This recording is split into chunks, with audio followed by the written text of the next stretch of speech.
The metal felt heavier than it should. Colonel Jake Morrison held it between calloused fingers, watching light dance across polished silver as Fort Bragg's ceremony hall erupted in applause. 36 years of service compressed into cold metal and ribbon. The weight wasn't physical. Never had been. He stood at attention while 300 soldiers, officers, and civilians rose to their feet. The ovation rolled through the hall like distant thunder. Jake kept his eyes forward, jaw tight, fighting the tremor in his hands that had nothing to do with age and everything to do with the fact that in 4 weeks, this would all be over. 36 years. Gone. The base commander, General Howard Richards, stepped forward with the Legion of Merit. The general's grip was firm as he pinned the decoration to Jake's dress uniform. Another piece of metal, another memory that would sit in a box somewhere, gathering dust while Jake figured out what the hell a 58-year-old warrior did when the war finally ended. "Colonel Morrison," Richard said, his voice carrying across the silent hall, "your service to this nation has been exemplary. From the Cold War to the present day, you have exemplified the highest standards of military excellence, leadership, and sacrifice." Jake nodded once. Words felt inadequate. They always did at these things. "You have trained hundreds of operators, led countless missions, saved more lives than we can count. And now, as you prepare for retirement, we want you to know that your legacy will continue in every soldier you've mentored, every life you've protected, every value you've instilled." The general stepped back, saluted. Jake returned it with precision born of thousands of repetitions. Muscle memory didn't fade even when everything else did. Then came the speeches. Officers recounting missions Jake barely remembered. Stories that had been classified for decades, now safe to share in vague terms. A young captain talking about how Jake's training had saved his team in Kandahar. An intelligence analyst describing how Jake's instincts had prevented an attack that would have killed hundreds. Jake stood through it all, stone-faced, counting seconds until he could leave. He'd never been comfortable with praise. Soldiers did their jobs. That's all. No need for ceremony, for medals, for speeches that made it sound like he was some kind of hero. He was just a man who'd learned to do violence in service of something bigger than himself. When it finally ended, Jake made his way through the crowd, handshakes, back slaps, officers half his age calling him sir with genuine respect, younger soldiers asking for photos. He obliged, but his mind was elsewhere, already walking out the door, already heading toward whatever came next. Sergeant Major Tom Hendricks found him by the exit, 62 years old, built like a fire hydrant, with silver hair buzzed military short, and eyes that had seen the same dark places Jake had. They'd served together for 35 years. Desert Storm, Somalia, Bosnia, Iraq, Afghanistan, places with no names on maps where things happened that never made it into official reports. 4 weeks, brother, Tom said quietly, gripping Jake's shoulder. Then it's fishing and grandkids. Jake managed half a smile. 4 weeks, what could go wrong? Tom's laugh was rough as gravel. Famous last words. They walked out together, dress shoes clicking on polished floors. The North Carolina heat hit them like a wall as they stepped outside. May sunshine, thick air, the familiar smell of a military base, motor oil and fresh-cut grass, and something indefinable that every base in the world shared. "You ready for it?" Tom asked. "Civilian life?" Jake stopped walking, looked out across the parade ground where young soldiers were drilling. Their shouts carried on the wind. Sharp, precise. The same cadences Jake had learned 40 years ago. "I don't know how to be anything else," he said. It was the truth. Jake Morrison had enlisted at 18. Fresh out of high school, full of his father's stories about war and duty and sacrifice. His old man had been a soldier too. Came back with medals and nightmares, spent 20 years drinking himself to death while Jake watched. But the old man had also taught him something important, that some things mattered more than comfort, more than safety, that someone had to stand between chaos and civilization. And if you were strong enough, if you were willing enough, that someone was you. Jake had believed it then, believed it through 3 decades of deployment cycles, through firefights and explosions and watching friends die, through a marriage that produced 2 sons before his wife lost her battle with cancer 2 years ago. Sarah had understood, or tried to. She'd known what she was marrying, known he'd always choose the mission. But understanding didn't make the long deployments easier, didn't fill the empty chair at Christmas, didn't stop the worry that ate at her every time he left. She'd made him promise near the end, promise to retire, to spend time with their boys, to stop chasing ghosts in foreign deserts. Jake had promised. 4 more weeks and he'd keep it. You'll figure it out, Tom said. We all do eventually. They reached the parking lot. Tom's truck sat next to Jake's. Both vehicles were old, reliable, covered in dust. Neither man saw the point in wasting money on things that didn't matter. Beer tonight? Tom asked. Can't. Got that meeting with my boys. Both of them? Jake nodded. Marcus flew in from Camp Pendleton. David's driving up from Charlotte. Tom whistled low. Big family reunion. They know you're actually retiring? I told them. And they believe you? Jake didn't answer. His sons had heard promises before. Promises to make it to birthdays, graduations, ball games. Promises that usually got broken when another mission came up, another crisis that needed his particular skills. Being a soldier meant disappointing the people you loved. You just hoped they understood why. Tell them I said hello, Tom offered. And Jake, actually retire this time. You've earned it. Jake climbed into his truck. See you Monday. He drove off base, windows down, radio off, letting the silence settle around him. The road home was automatic. He'd made this drive 10,000 times. Past the strip malls and fast food joints that clustered around every military base. Past the pawn shops with their windows full of old gear sold by soldiers who needed cash more than memories. His apartment was small, third floor of a complex that housed mostly military folks. One bedroom, kitchenette, living room with a couch and a TV he rarely watched. Walls mostly bare except for a few photos. His sons at various ages. Sarah on their wedding day, young and beautiful and full of hope. His father in uniform, decades-old photo, before the darkness took hold. Jake showered, changed into civilian clothes that felt wrong on his frame. Jeans and a button-down shirt. He looked at himself in the mirror. 58 years old. Gray hair clipped short, face weathered by sun and wind and stress. Scars he could see and ones he couldn't. Still in good shape, still strong, but the years showed in ways that couldn't be hidden. The slight hitch in his left knee from a parachute landing gone wrong. The stiffness in his right shoulder from an old wound. The way his hands ached in cold weather. His phone buzzed. Text from Marcus. Running late, ETA 30 mins. Jake texted back a thumbs up. Grabbed his keys. The restaurant was 15 minutes away. Local place, nothing fancy, the kind of spot where they knew to seat soldiers in corners with their backs to walls. He got there early, ordered coffee, waited. David arrived first. 32 years old, civilian engineer, married with a daughter Jake barely knew. David had chosen a different path. Went to college on an ROTC scholarship, did his 5 years as an officer, then got out. Smart move, probably. He'd seen enough to know what military life cost. They shook hands. Awkward.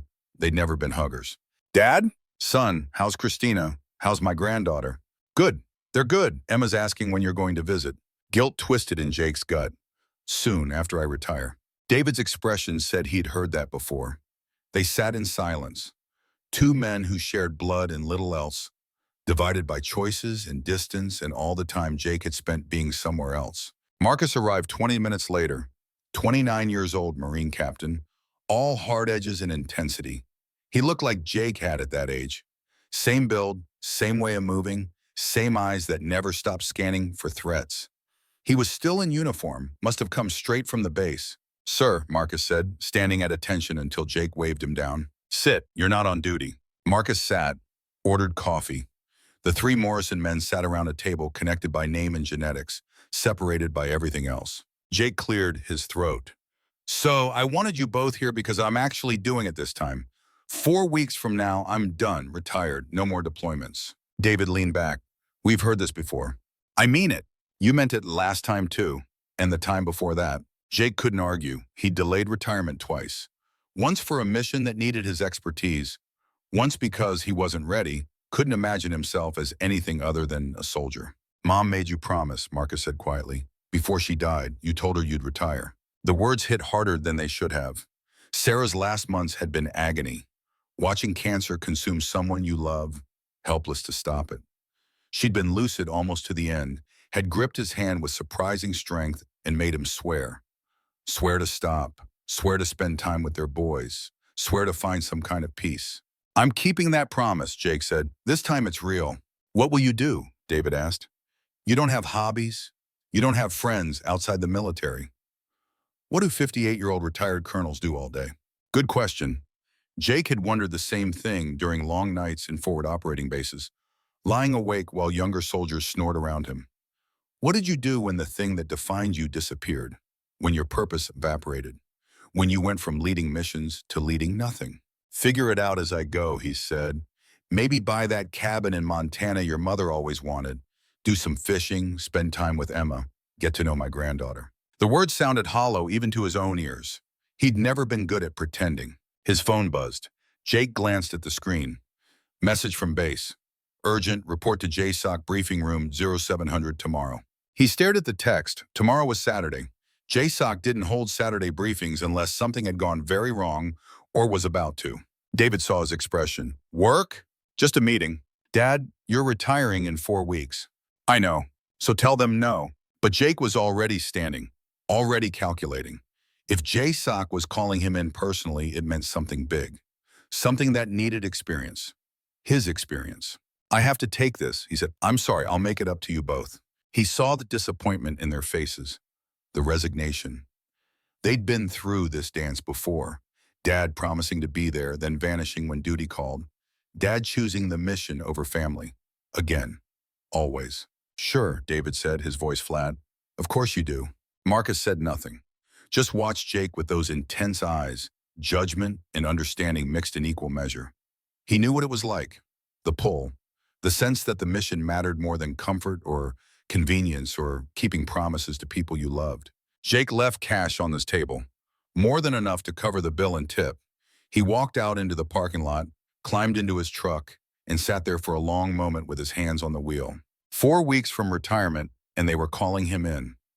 Part of him knew what it meant. Knew that whatever waited at that briefing tomorrow would be the kind of thing he couldn't walk away from. The kind of mission that would push retirement back again, would break another promise, would prove to his sons that he'd never really change. But another part of him, the part that had been a soldier for 36 years, felt something that shamed him. Relief, purpose, the knowledge that he was still needed, still relevant, still the man they called when things went to hell. He drove back to his apartment, spent the evening cleaning his service pistol, a ritual that calmed his mind. The Sig Sauer P226 had been with him for 15 years. He knew every scratch, every mark, every idiosyncrasy. The weapon was an extension of himself, reliable, deadly, incapable of doubt. That night, Jake barely slept. He lay in bed, ceiling fan rotating slowly overhead, mind racing. What kind of mission needed a 58-year-old colonel who was supposed to retire in a month? What had happened that required his specific skill set? At 5 a.m., he gave up on sleep, went for a run in the pre-dawn darkness. 6 miles at a pace that would have been easy 10 years ago, and now left him breathing hard. His knee ached by mile 4. His shoulder protested every arm swing. But he pushed through because that's what you did. Pain was just information. You acknowledged it and kept moving. Back at his apartment, he showered, shaved, put on his uniform with the same precision he'd maintained for decades. Every button aligned, every crease sharp, boots polished to mirror shine. If he was walking back into this world one more time, he'd do it looking like a soldier should. He arrived at the JSOC briefing room at 6:45. The building was nondescript, set back from the main base, surrounded by fences and guards and security measures that didn't advertise themselves. This was where the serious work happened, where missions were planned that would never be acknowledged. General Richards was already there, along with 2 other officers Jake didn't recognize, and a civilian in a suit that screamed intelligence community. They all stood when Jake entered. Colonel Morrison, Richards said, "Thank you for coming." "Sir," Jake replied, taking the offered seat. The room was stark. Conference table, screens on the walls, secure communications equipment. No windows, no decorations, just function. Richards didn't waste time with pleasantries. He pulled up a map on the main screen. Syria, Afghanistan, Iraq. Red circles marked locations across the region. Gentlemen, we have a situation.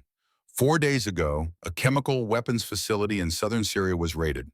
The attackers were professional, well-equipped, and knew exactly what they were after. They killed 12 guards, bypassed security systems we didn't know they could bypass, and stole enough weaponized sarin gas to kill tens of thousands. Jake felt his pulse quicken. Sarin, one of the most lethal chemical weapons ever created.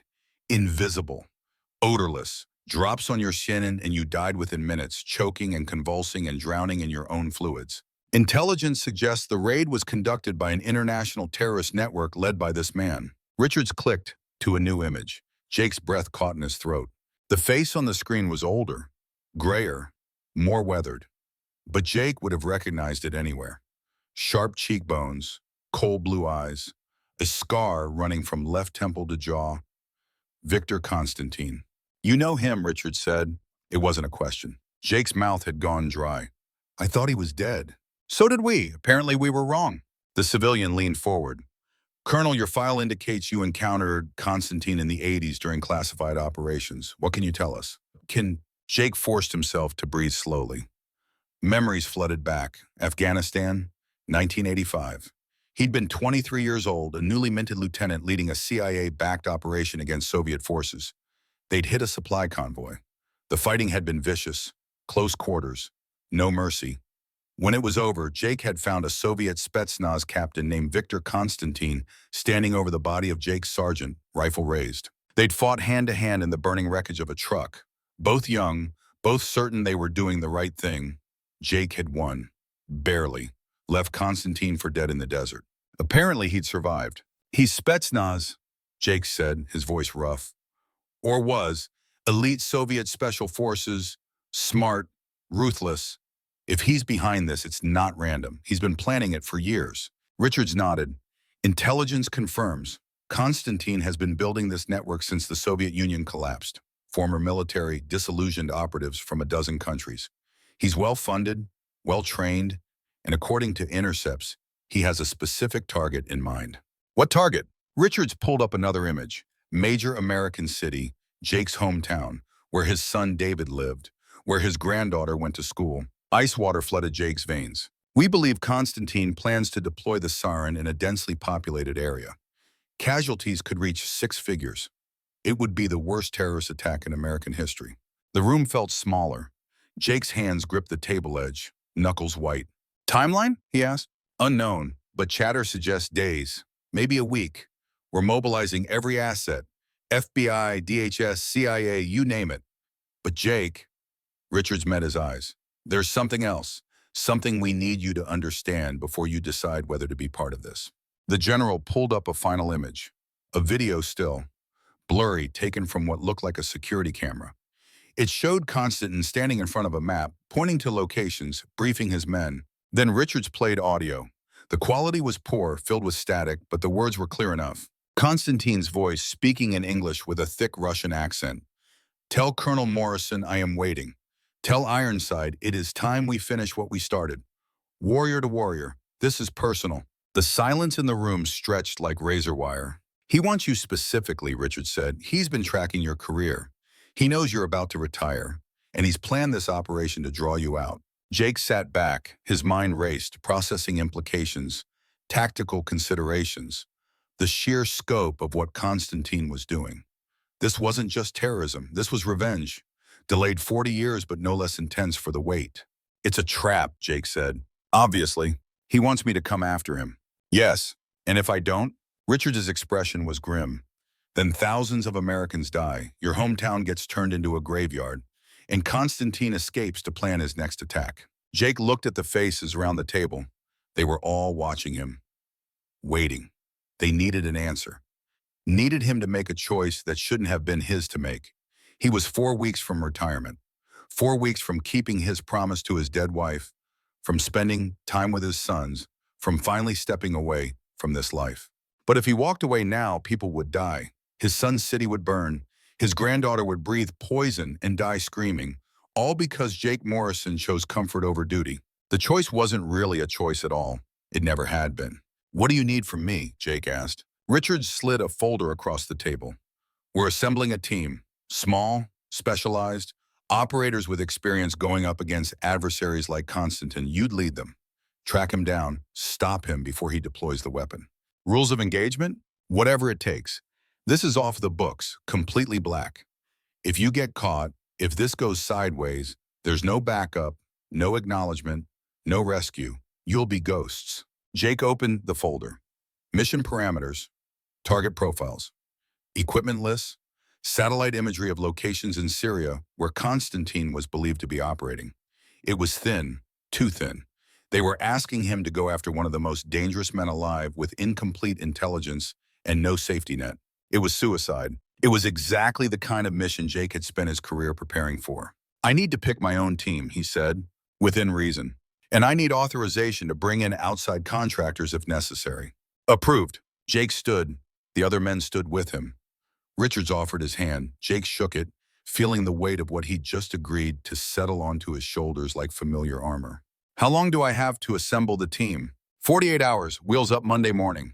2 days. Jake nodded. It would be enough. Barely. He left the building and walked to his truck in the bright morning sunshine. Families were out on the base. Kids playing, couples walking. Normal people living normal lives, completely unaware that somewhere across the world, a man with enough chemical weapons to kill thousands was planning their deaths. Jake sat in his truck and pulled out his phone, stared at it for a long moment. Then he scrolled through his contacts. Names of men he'd served with over the decades. Some retired, some still active. All of them warriors who'd bled beside him. He started making calls. First call was Tom Hendricks. His oldest friend picked up on the second ring. Jake, what's wrong? I need you for something. Can't explain over the phone. Can you meet me at my place in an hour? Silence. Then, this about that meeting yesterday? Yeah. How bad? Bad. Another pause. Jake could almost hear Tom thinking, weighing loyalty against common sense. They were both too old for this. Both had earned the right to walk away. I'll be there, Tom said. Second call was harder. Elena Cross, 34 years old, former JSOC sniper, the best Jake had ever trained. He'd recruited her out of basic training 8 years ago when he'd seen something special in her. Dedication, talent, the willingness to do what needed doing without hesitation. She'd become the daughter he'd never had. When her parents died in a car accident 3 years ago, Jake had been the one who'd held her while she cried. She answered on the first ring. Colonel, I need you. One more mission. I thought you were retiring. So did I. What kind of mission? The kind you don't walk away from. He heard her exhale slowly. She'd left active duty 6 months ago, taken a job training new recruits. Safer, saner. The kind of career that let you sleep at night. When? She asked. Monday. That's 2 days. I know. Sir, I got out for a reason. I was tired. I was done. I wanted a life that didn't involve people trying to kill me. I understand. If you say no, there's no shame in it. You've earned the right to walk away. More silence. Jake waited. He wouldn't push. Couldn't push. This had to be her choice. Where do I meet you? Elena finally said. Relief washed through him. My apartment. 1 hour. Third call went to voicemail. Fourth connected. Fifth didn't answer. Jake left messages, sent text, reached out to every operator he trusted. Some would say yes. Some would say no. He understood either way. They were all tired, all scarred, all running on reserves that should have been empty years ago. By the time he got back to his apartment, 3 men had confirmed. By the time Tom arrived, 5 more had called back. By the time Elena showed up with a bag already packed, Jake had assembled a team of 8. They gathered in his small living room. Too many people for the space. They sat on the couch, on chairs, on the floor. All of them operators. All of them volunteers. All of them old enough to know better. Tom Hendricks, 62, built like a tank. Jake's brother in every way that mattered. Elena Cross, 34, quiet intensity, rifle prodigy. David Patterson, 28, hothead with more talent than sense, the youngest of the group. 3 more SEALs in their 40s. 2 Rangers pushing 50. 1 Marine captain in his early 30s. Jake looked at them. This was his team, not the young athletes who populated special operations these days, not the physically perfect warriors who could run forever and never got tired. These were men and women who'd been doing this for decades, who understood that experience mattered more than speed, that tactics beat strength, that staying calm under fire was worth more than all the physical conditioning in the world. Thank you all for coming, Jake said. Before I brief you on the mission, I want to make something clear. This is voluntary, completely voluntary. What we're about to do is dangerous, possibly suicidal. If you want out, there's no judgment. Walk out that door right now and I'll understand.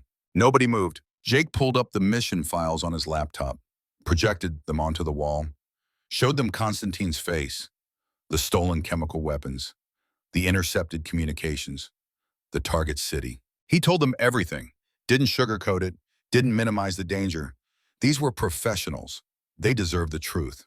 When he finished, Tom was the first to speak. So let me get this straight. Some Russian psycho who should be dead has stolen enough chemical weapons to kill half a city, and he specifically wants you to come after him so he can kill you along with thousands of innocent people. That about right? That's about right. And we have incomplete intelligence, no backup, and if anything goes wrong, the government will deny we ever existed. Correct. Tom grinned. It was not a pleasant expression. Hell, Jake, why didn't you say so? I thought this might be dangerous. Laughter rippled through the room. Dark humor, gallows humor. The kind that let warriors face impossible odds without breaking. Elena raised her hand. Sir, what's the actual plan? How do we find him? How do we stop him? We track his network, find his staging areas, follow the trail until it leads us to Constantine himself. Then we neutralize him and recover or destroy the chemical weapons. In how many days? Unknown. Probably less than 10. David Patterson whistled. That's not a lot of time to find one guy in the entire Middle East. No, Jake agreed, it's not. Which is why we need every advantage we can get. Intelligence support, satellite surveillance, local assets. We'll coordinate with CIA and DHS, but we'll be operating independently. No official oversight, no red tape, just us doing what needs doing. He looked at each of them in turn. This is what we trained for, what we've spent our careers preparing for. One last mission, one last time we stand between innocent people and the monsters who want to hurt them. I won't lie to you, we might not all come back, but if we don't do this, those people die anyway. At least this way we're giving them a chance. The room was silent, heavy with the weight of what Jake was asking. He was asking them to risk everything, to possibly die in some foreign desert fighting an enemy most Americans didn't know existed, to give up the safety and peace they'd earned through decades of service. But he was also giving them purpose. One more time, one more mission that mattered, one more chance to prove that old warriors still had value, that experience counted, that they weren't ready to be put out to pasture quite yet. Tom stood up, extended his hand to Jake. You know I'm with you, brother. Have been for 35 years. Not stopping now. Elena stood next. You trained me, Colonel. Gave me a chance when nobody else would. I'm in. One by one they all stood, all committed. Jake felt something in his chest tighten. Pride, gratitude, fear. These people were trusting him with their lives, believing he could lead them through whatever hell waited. He prayed he wouldn't let them down. All right, Jake said. We have 48 hours. Get your affairs in order. Say goodbye to your families. Pack your gear. We meet at the airfield Monday at 0600. Full combat load. This is it. This is the mission. They filed out slowly. Handshakes.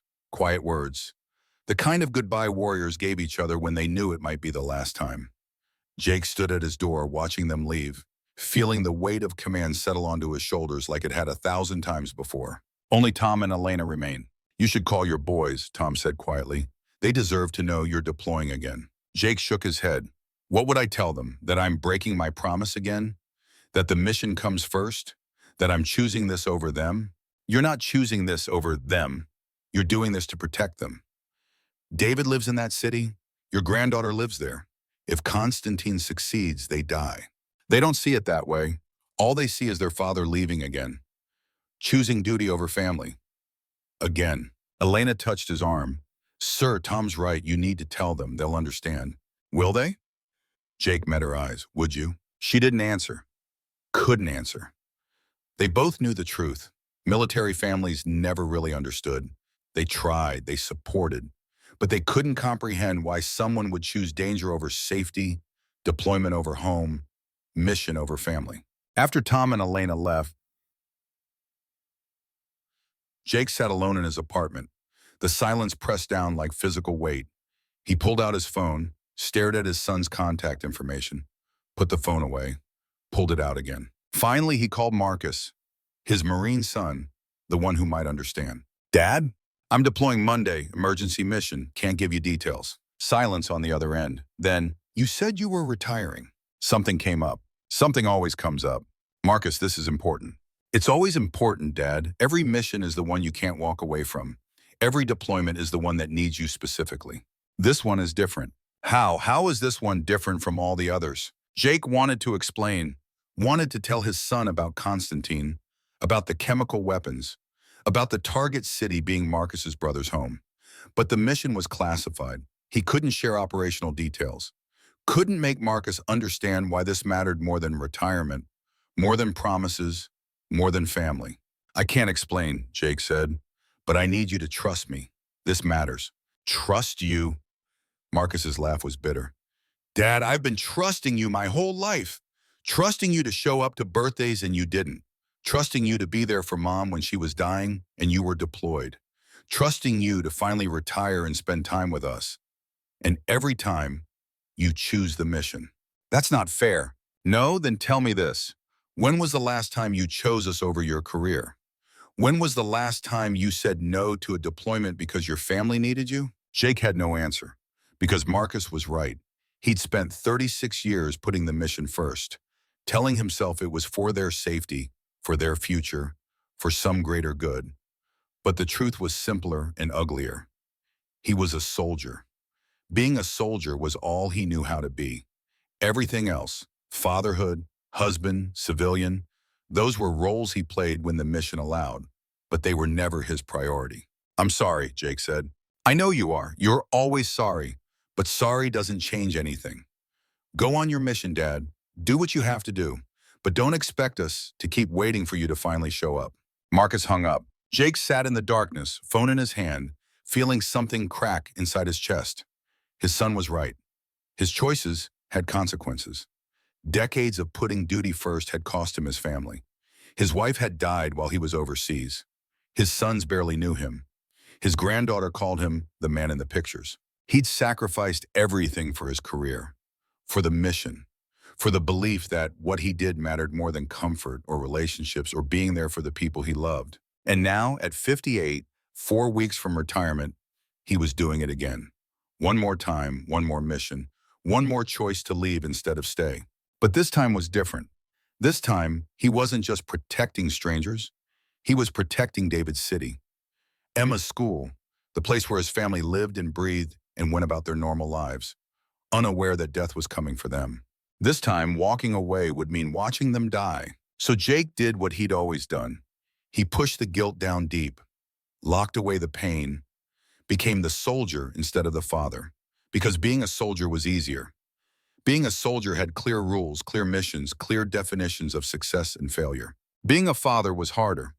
Being a father meant acknowledging all the ways you'd failed, all the moments you'd missed, all the damage you'd caused by choosing duty over love. Jake stood, went to his bedroom, pulled out his tactical gear from the closet, body armor, helmet, weapons, ammunition, the tools of his trade. He laid them out on the bed, checking each piece, making sure everything was functional. Then he went to his desk, pulled out paper and pen, started writing 2 letters, one for each son, words he should have said years ago, apologies that came too late, explanations that wouldn't change anything. Dear Marcus, he wrote, by the time you read this, I'll be gone. Maybe permanently. I know I've failed you as a father, failed to be there when you needed me. Every birthday I missed, every game I wasn't at, every time I chose the mission over you. I told myself I was protecting you, protecting your future, protecting the world you'd grow up in. But the truth is simpler. I didn't know how to be anything except a soldier. Your mother understood. She forgave me even when she shouldn't have. I hope someday you might too. You're a better man than I ever was, a better Marine, a better son. I'm proud of you, more proud than I ever told you. I love you, always have, always will, even if I never learned how to show it, Dad. The pen trembled in his hand. He sealed the first letter, started the second. Dear David, Jake wrote, you made the right choice. Getting out, building a life outside the military. I should have told you that years ago. Should have told you that choosing family over duty doesn't make you weak. It makes you smart. Smarter than your old man ever was. You have Christina. You have Emma. You have a life that matters in ways my life never did. I spent 36 years believing that what I did was more important than being home, more important than watching you grow up, more important than being your father. I was wrong. The most important mission I ever had was raising you and your brother. And I failed. Failed because I was too busy, too committed, too convinced that my duty to country came before my duty to family. Take care of Emma. Tell her about her grandfather. Make up better stories than the truth. Tell her I was there when it mattered, even though we both know I wasn't. I'm sorry for everything, for all of it. Love, Dad. He sealed both letters, addressed them carefully, put them in his desk drawer, tucked into the corner where they'd be found. Then he sat for a long moment staring at his hands. Old hands, scarred hands, hands that had held weapons more often than they'd held his sons. Jake stood slowly. His knee protested. His back ached. 58 years old and feeling every day of it. He walked to the small bookshelf in the corner, pulled out a photo album, one his wife had kept, filling it with pictures over the years. Pictures Jake had barely looked at during his career. Too busy, too focused on the next mission. He opened it now. The first page showed their wedding day. Sarah in white, radiant, full of hope. Jake in his dress blues, young and proud and certain he could balance both worlds. Marriage and military, love and duty. He'd been wrong about that too. Next page. Marcus as a baby. Jake in desert camouflage, holding his newborn son awkwardly, like the infant might break. That deployment had lasted 9 months. He'd missed the first steps, the first words, the first everything. More pages. David's birth. Jake in the hospital for 3 days before flying back to Iraq. Birthdays marked by absence. Christmas photos with an empty chair. School plays and graduations and Little League games attended by Sarah alone, smiling bravely while other families sat together. One photo stopped him cold. Sarah in the hospital, cancer already visible in her hollow cheeks, her thinning hair, her exhausted eyes. She was smiling at the camera, but the smile didn't reach deep enough to hide the pain. Jake had been home for that visit, 3 days of leave during a deployment to Afghanistan, 3 days to sit by her bed and hold her hand and make promises he couldn't keep. I'll retire soon, he had told her. I'll be here, we'll have time. She'd squeezed his hand. I know, Jake, I know. But she hadn't known, neither of them had, because 6 months later she was gone and Jake was in Syria, leading another mission, getting the news via satellite phone in the middle of an operation. He'd finished the mission first, extracted his team, wrote his after-action report. Then, only then, had he flown home to bury his wife. Marcus had looked at him at the funeral with something that might have been hatred, or disappointment, or both. You weren't there, his son had said quietly. When she needed you most, you weren't there. No, he hadn't been. He'd been doing his duty, serving his country, being the soldier he'd always been, and his wife had died without him. Jake closed the album carefully, put it back on the shelf, walked to the window. Outside, the parking lot was quiet, streetlights casting yellow pools on asphalt, normal people sleeping in their beds, safe and secure and unaware of all the violence that had to happen in dark places to keep them that way. That's what he told himself, that his absence, his choices, his failures as a father and husband, they'd all been worth it. They'd bought safety for others, peace for people who'd never know his name, security for a nation that would forget him the moment he retired. But standing alone in his apartment, 4 weeks from retirement, preparing for one last mission that would probably kill him, Jake wondered if any of it had been worth the cost. His father's face came to him. Not the broken man who'd drunk himself to death, but the younger version. The soldier who'd come home from war with medals and demons, who tried to be a good father but couldn't escape the memories, who taught Jake that duty mattered more than comfort, sacrifice more than safety. The old man had been wrong, or maybe not wrong, but incomplete. Duty did matter, sacrifice did count, but not to the exclusion of everything else, not to the point where you destroyed the people you claimed to protect. Jake had learned his father's lesson too well, had taken it to its logical extreme, had become pure soldier, pure warrior, pure weapon. and in the process had lost everything that made him human. Now here he was, 58 years old, alone, preparing for a mission that existed only because he'd made an enemy 40 years ago. Victor Constantine hadn't forgotten their fight in Afghanistan, hadn't let go of the hatred, and now innocent people would die because two old warriors couldn't let the past rest. Maybe that was the real lesson, that violence bred violence, that wars never really ended, that the fights you had in your 20s came back to haunt you in your 60s. That being a warrior meant carrying blood on your hands forever. Jake's phone buzzed. Text from Tom. Can't sleep either. He texted back. Too old for this. Tom. Never too old to do what's right. See you Monday, brother. Jake set the phone down, went to the bathroom, looked at himself in the mirror. Really looked. Not the quick glances while shaving or brushing teeth, but a hard, honest examination. Gray hair, weathered skin, scars visible and invisible, eyes that had seen too much death, a body that had been broken and repaired more times than he could count. This was what 36 years of service did to a man, aged him, hardened him, turned him into something that couldn't quite fit into normal society anymore. He thought about Elena, 34 years old and already looking like she'd lived twice that, the 1,000-yard stare that operators got, the hypervigilance that never quite went away, the difficulty connecting with people who hadn't shared the same darkness. He'd done that to her, recruited her, trained her, turned her into a weapon. She'd been a regular soldier before Jake found her, could have had a normal career, normal life, but he'd seen her talent and cultivated it, shaped her into an elite operator. Given her skills she'd carry for life and trauma she'd never escape. Was that service or was it destruction? Jake didn't have an answer. Maybe there wasn't one. Maybe you just did what you thought was right and lived with the consequences. Maybe that's all any warrior could do. He left the bathroom, returned to his bedroom, lay down on the bed still made with military precision, hands folded on his chest, eyes on the ceiling. The fan rotated slowly overhead, same as it had for years, constant and unchanging while everything else fell apart. Sleep didn't come easy. His mind churned. Memories and regrets and preparations for the mission. Constantine's face, Sarah's last breath, Marcus's accusation, David's disappointment, Emma asking when Grandpa would visit. The chemical weapons, sarin gas, invisible death that would kill thousands, children, families, people who'd never hurt anyone, all because one old man wanted revenge on another old man for something that happened 40 years ago. Jake had to stop it, not because he was the best choice, not because he was some kind of hero, but because if he didn't and people died, he'd spend whatever time he had left knowing he could have made a difference and chose not to. That was the trap, really. Once you became the kind of person who could make a difference, you lost the right to choose not to.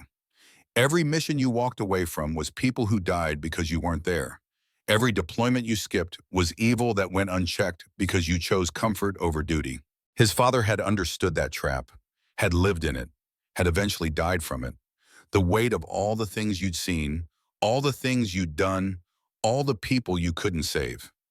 It accumulated over decades until you couldn't carry it anymore. Jake was carrying 40 years of that weight, and on Monday he'd add more.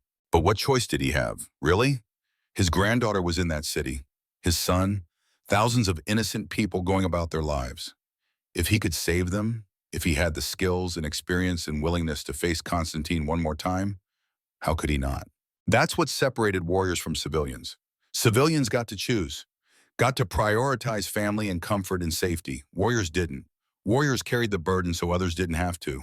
It was noble in a way, tragic in another. Jake couldn't decide which. Around 2 a.m., exhaustion finally won. Jake's eyes closed. His breathing slowed. Sleep came, but it wasn't peaceful. Never was. He dreamed of deserts and blood and faces of men he'd killed. Men who'd probably had families too. Who'd probably thought they were doing the right thing. Same as Jake.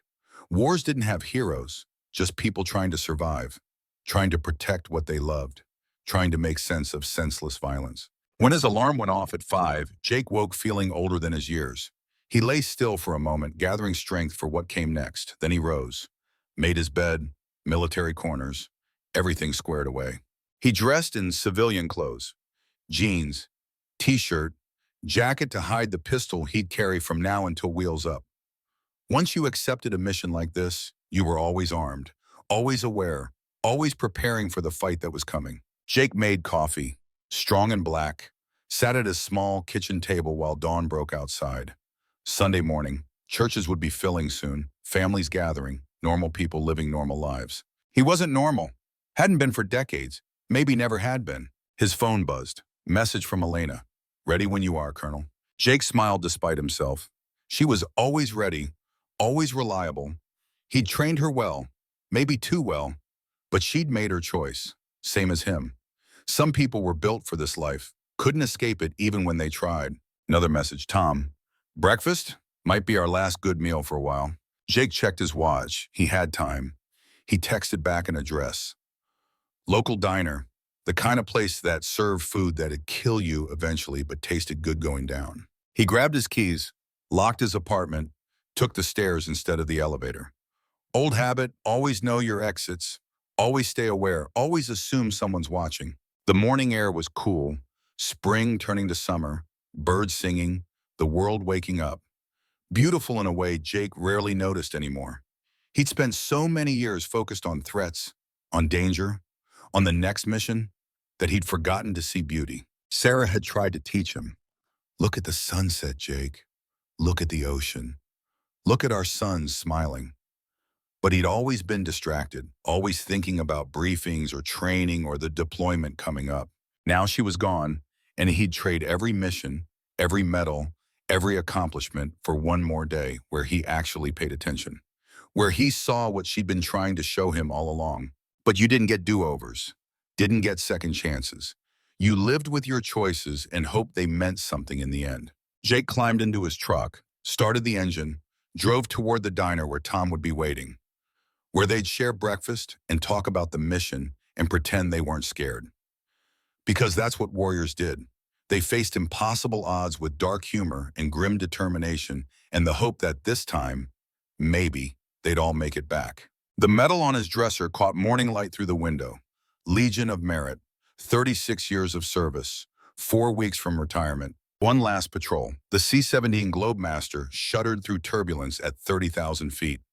Jake Morrison sat in the cargo bay, surrounded by 8 operators who'd chosen to follow him into hell.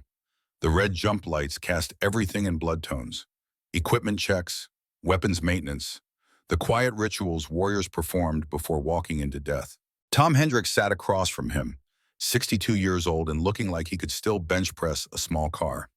He was checking his rifle for the 3rd time. Muscle memory. The weapon was fine, had been fine the first 2 times. But checking gave your hands something to do while your mind processed what was coming. Elena Cross sat next to Tom, eyes closed, breathing controlled. She'd been Jake's best student. Now she was one of the finest snipers alive, 34 years old. Should have been starting a family. Instead, she was jumping into Syria at midnight to hunt terrorists with chemical weapons. David Patterson paced the cargo bay like a caged animal. 28. Too much energy. Too much confidence. The kind of operator who'd either be legendary or dead by 30. Jake had been the same way once. Thought he was bulletproof. Took another 20 years to realize the bullets didn't care how tough you were. The other 5 operators were good men. SEALs, Rangers, Marines, all volunteers, all aware this mission had no backup plan, no extraction if things went wrong, no official acknowledgement if they died. They were ghosts before they even jumped. The loadmaster appeared, held up 10 fingers, 10 minutes. Jake stood. His knee protested immediately. Old parachute injury from Desert Storm. He'd landed wrong, torn ligaments, kept fighting for 3 more days before anyone realized. The knee had never been quite right since. Added to the collection of aches and pains that came with 36 years of hard use. He moved down the line, checking each operator. Parachute secure, oxygen good, weapons tied down properly, radio functioning. The same checks he'd done 1,000 times. Routine was important. Routine kept you calm when your brain wanted to panic. Remember, Jake said, his voice barely audible over the engines. We go in dark and quiet, no contact until absolutely necessary. Constantine knows we're coming. He's prepared. Our advantage is he thinks we're soft. Old, past our prime. We prove him wrong. The operators nodded, no questions. They'd been over the plan a dozen times. Drop into the mountains 20 clicks from Konstantin's suspected location. Move on foot through terrain Jake knew from 40 years ago. Find the compound. Neutralize the threat. Extract if possible. Die trying if necessary. Simple. Clean. Suicidal. The loadmaster held up 5 fingers. 5 minutes. Jake moved to the ramp, felt the aircraft begin its descent. The temperature dropped as they lost altitude. Syrian airspace. Hostile territory. If they got shot down, the Pentagon would deny everything. 8 operators would become 8 missing persons. Families would get sympathy and lies in equal measure. But Jake wasn't thinking about getting shot down. He was thinking about his son, Marcus, Marine captain stationed at a base 50 miles from Konstantin's real target. Marcus didn't know his father was in country, didn't know chemical weapons were pointed at his base, didn't know his grandfather's old enemy had waited 40 years for revenge. Jake had called before Wheels Up, left a message. Marcus hadn't answered, probably still angry about Jake deploying again, still bitter about a lifetime of broken promises. Jake couldn't blame him. He'd earned that anger through decades of choosing duty over family. The message had been simple. I love you, son. I'm proud of you. Whatever happens, know that everything I do is to keep you safe. Not eloquent, not enough, but all Jake could manage. The loadmaster held up one finger. 1 minute. Jake pulled his oxygen mask into place, checked his altimeter. 25,000 feet.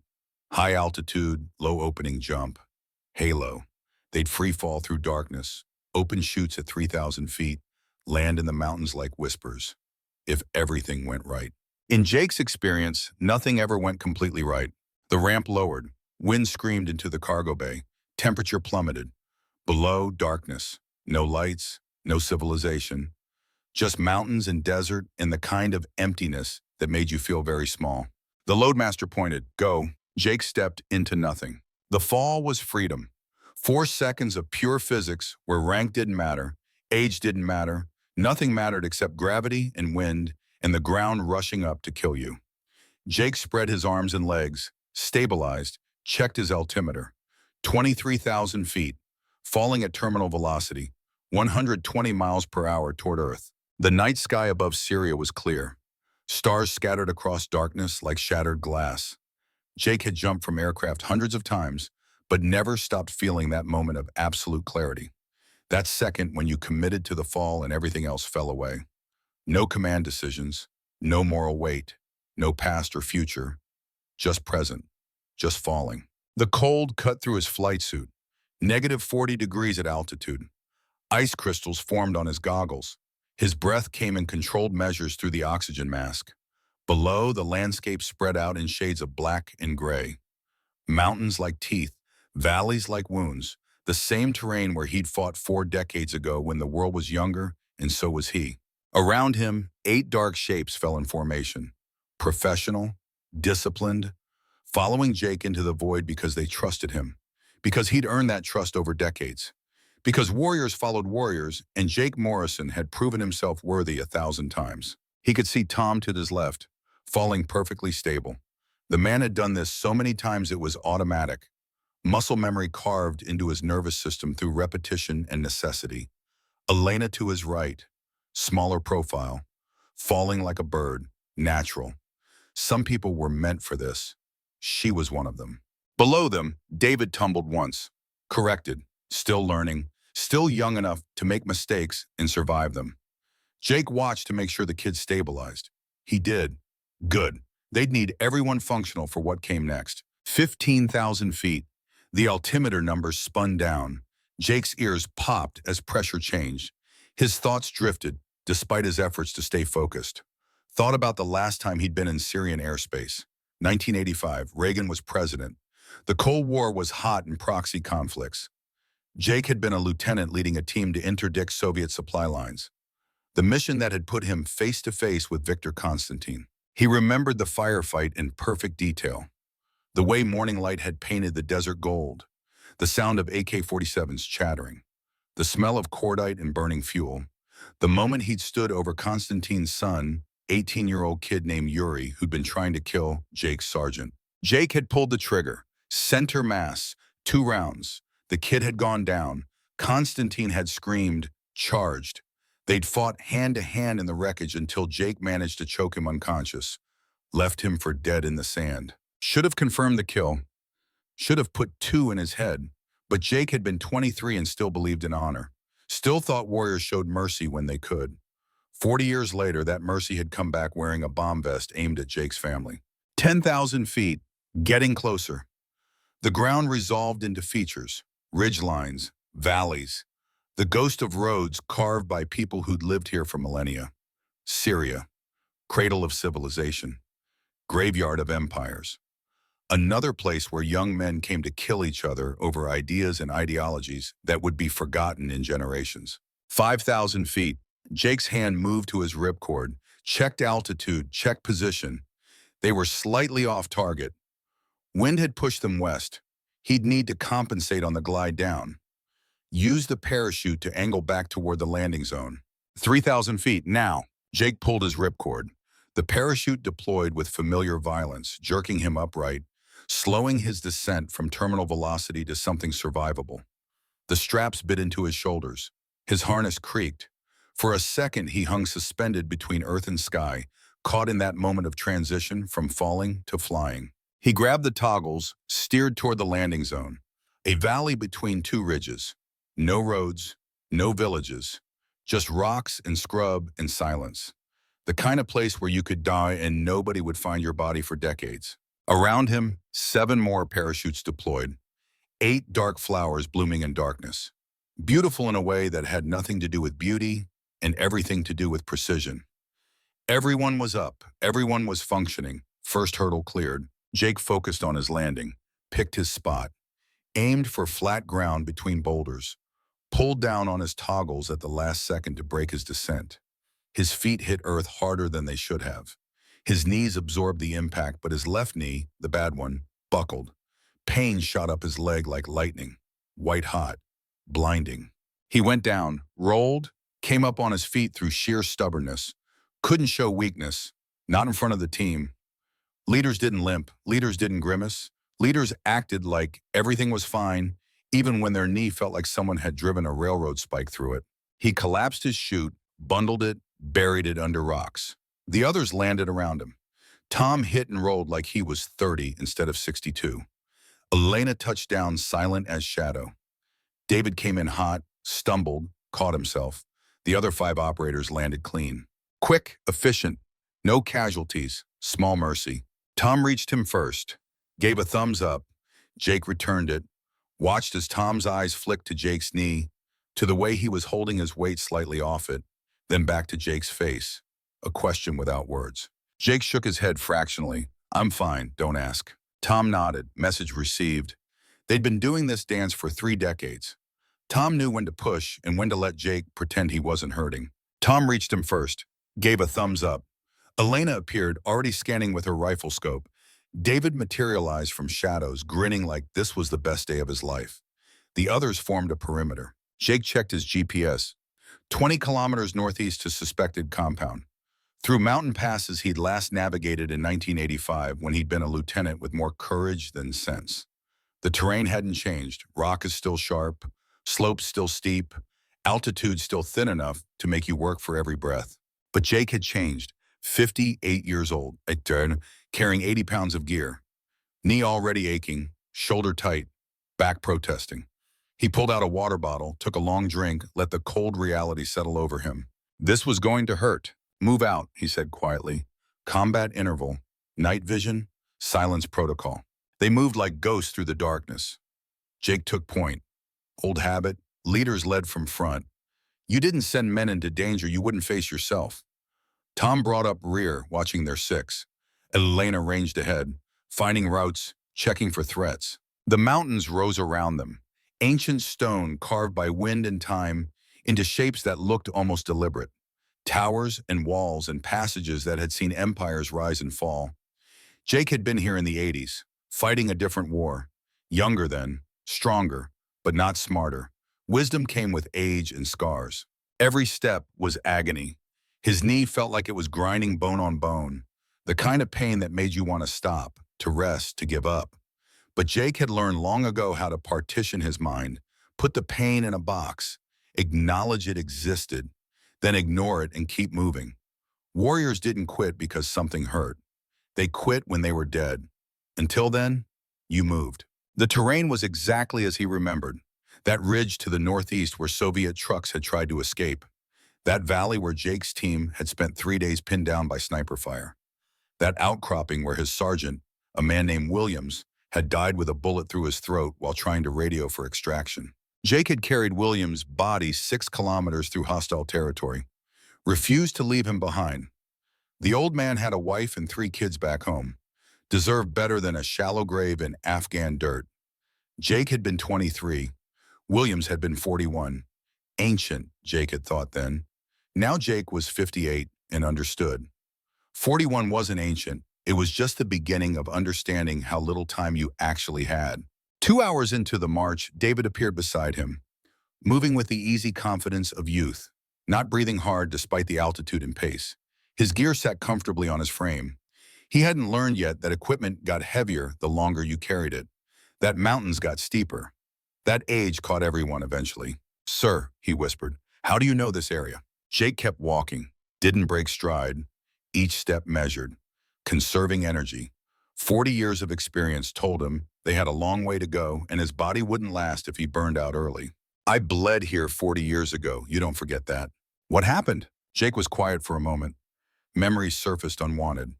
The smell of diesel and blood, the sound of men screaming, the weight of William's corpse across his shoulders. The moment he'd stood over Constantine's son and made the choice that led to this moment 40 years later, his own son in danger because of decisions made by a different, younger Jake Morrison. Soviet convoy. We hit them at dawn. The fighting lasted 3 hours. When it was over, 12 of them were dead, 2 of ours, and I'd made an enemy I couldn't shake. Constantine. Yeah, Constantine. They walked in silence for a while. The only sounds were boots on rock, equipment creaking, controlled breathing. Around them, the night was alive with small noises, wind through crevices, animals moving in darkness. The ancient music of mountains that had stood long before humans arrived and would stand long after they were gone.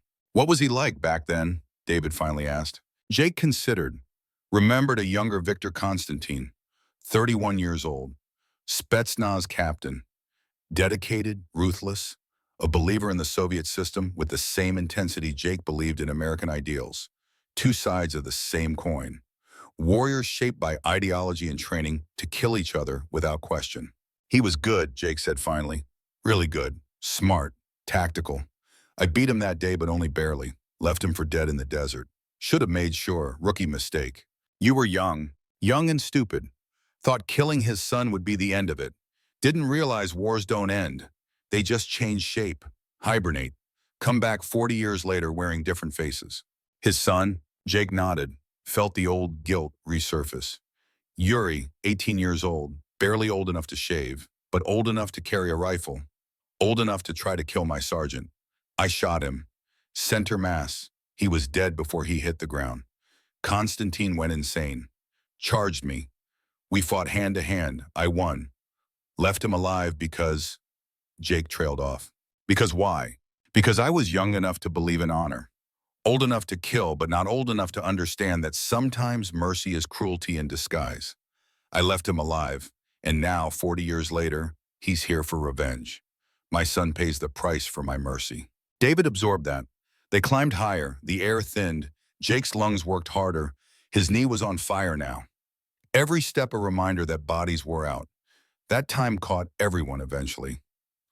That 58 was old for this kind of work, but he kept moving. Because the mission required it. Because 8 men were following him.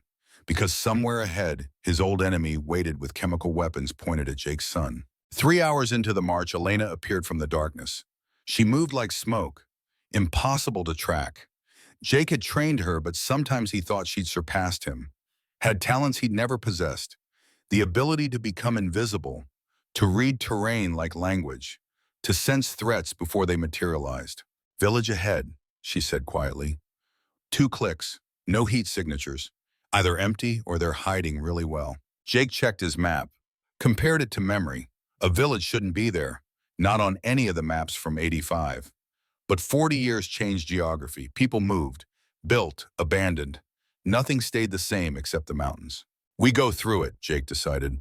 Might find intel, might find locals who know where Constantine is. Worst case, we find nothing and keep moving. They descended carefully.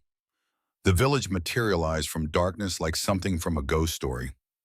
Mud brick buildings, narrow streets, the smell of animals and cooking fires gone cold. But something else too, something wrong. The smell of death, old death, bodies left to rot. Jake moved with his rifle up, clearing corners, checking windows. The others fanned out, professional, covering angles. Tom moved in sync with Jake like they were connected by invisible wire. 35 years of partnership meant they didn't need words. Tom knew where Jake would be.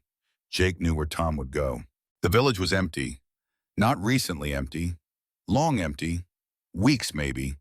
Belongings scattered like people had left in a hurry. Doors standing open, food rotting. The kind of scene that said something bad had happened and survivors had fled. They found the bodies in the central square. 23 of them, men, women, children, shot execution style, hands tied, on their knees, bullet wounds to the back of the head.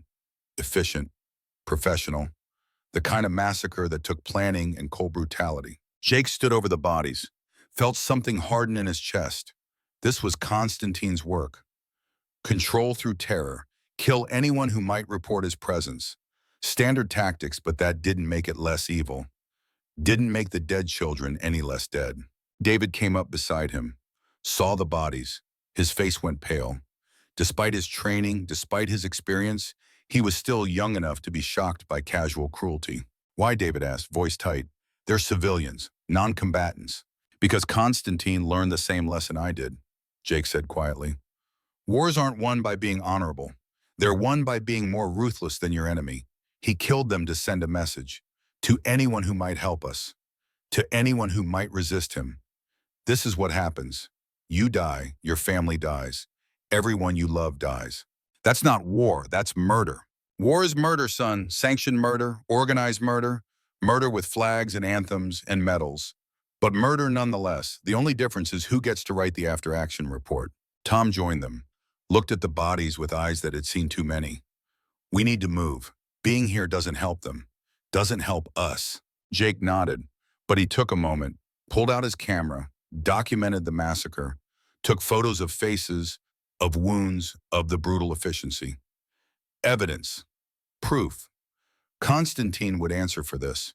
If Jake survived, if this mission succeeded, he'd make sure the world knew what happened in this forgotten village. He wondered if that was naivete. If 40 years of service had taught him anything, it should have been that justice was rare. Accountability, rarer. More likely these people would be forgotten, buried in unmarked graves, mourned by no one. Just another statistic in a war most Americans didn't know existed. But Jake documented anyway, because someone had to remember, someone had to bear witness. They found the notebook in the elder's house. Arabic script, carefully maintained. Someone had been recording everything. Truck movements, personnel counts, equipment types. The villagers had been gathering intelligence, brave people who'd paid with their lives for trying to do the right thing. Elena translated slowly. Her Arabic was fluent, but reading handwriting in dim light was difficult. Last entry is 3 weeks ago, says Constantine came personally. Spoke to the elder, offered money to keep silent. The elder refused, said he had a duty to report. Constantine thanked him, then killed everyone. The words hung in the air, cold, factual, the mundane horror of evil documented in careful script. There's more, Elena continued. The elder wrote that Constantine mentioned a name before he died. Said to tell Ironside that this was just the beginning, that true revenge required patience, that Jake Morrison would understand when his own son died the same way Yuri Constantine had died. Jake felt ice in his veins. Constantine wasn't just planning to kill Marcus. He was planning to make Jake watch, to make it slow, to ensure Jake felt every second of it the way Constantine had felt Yuri's death. The silence in the room was absolute.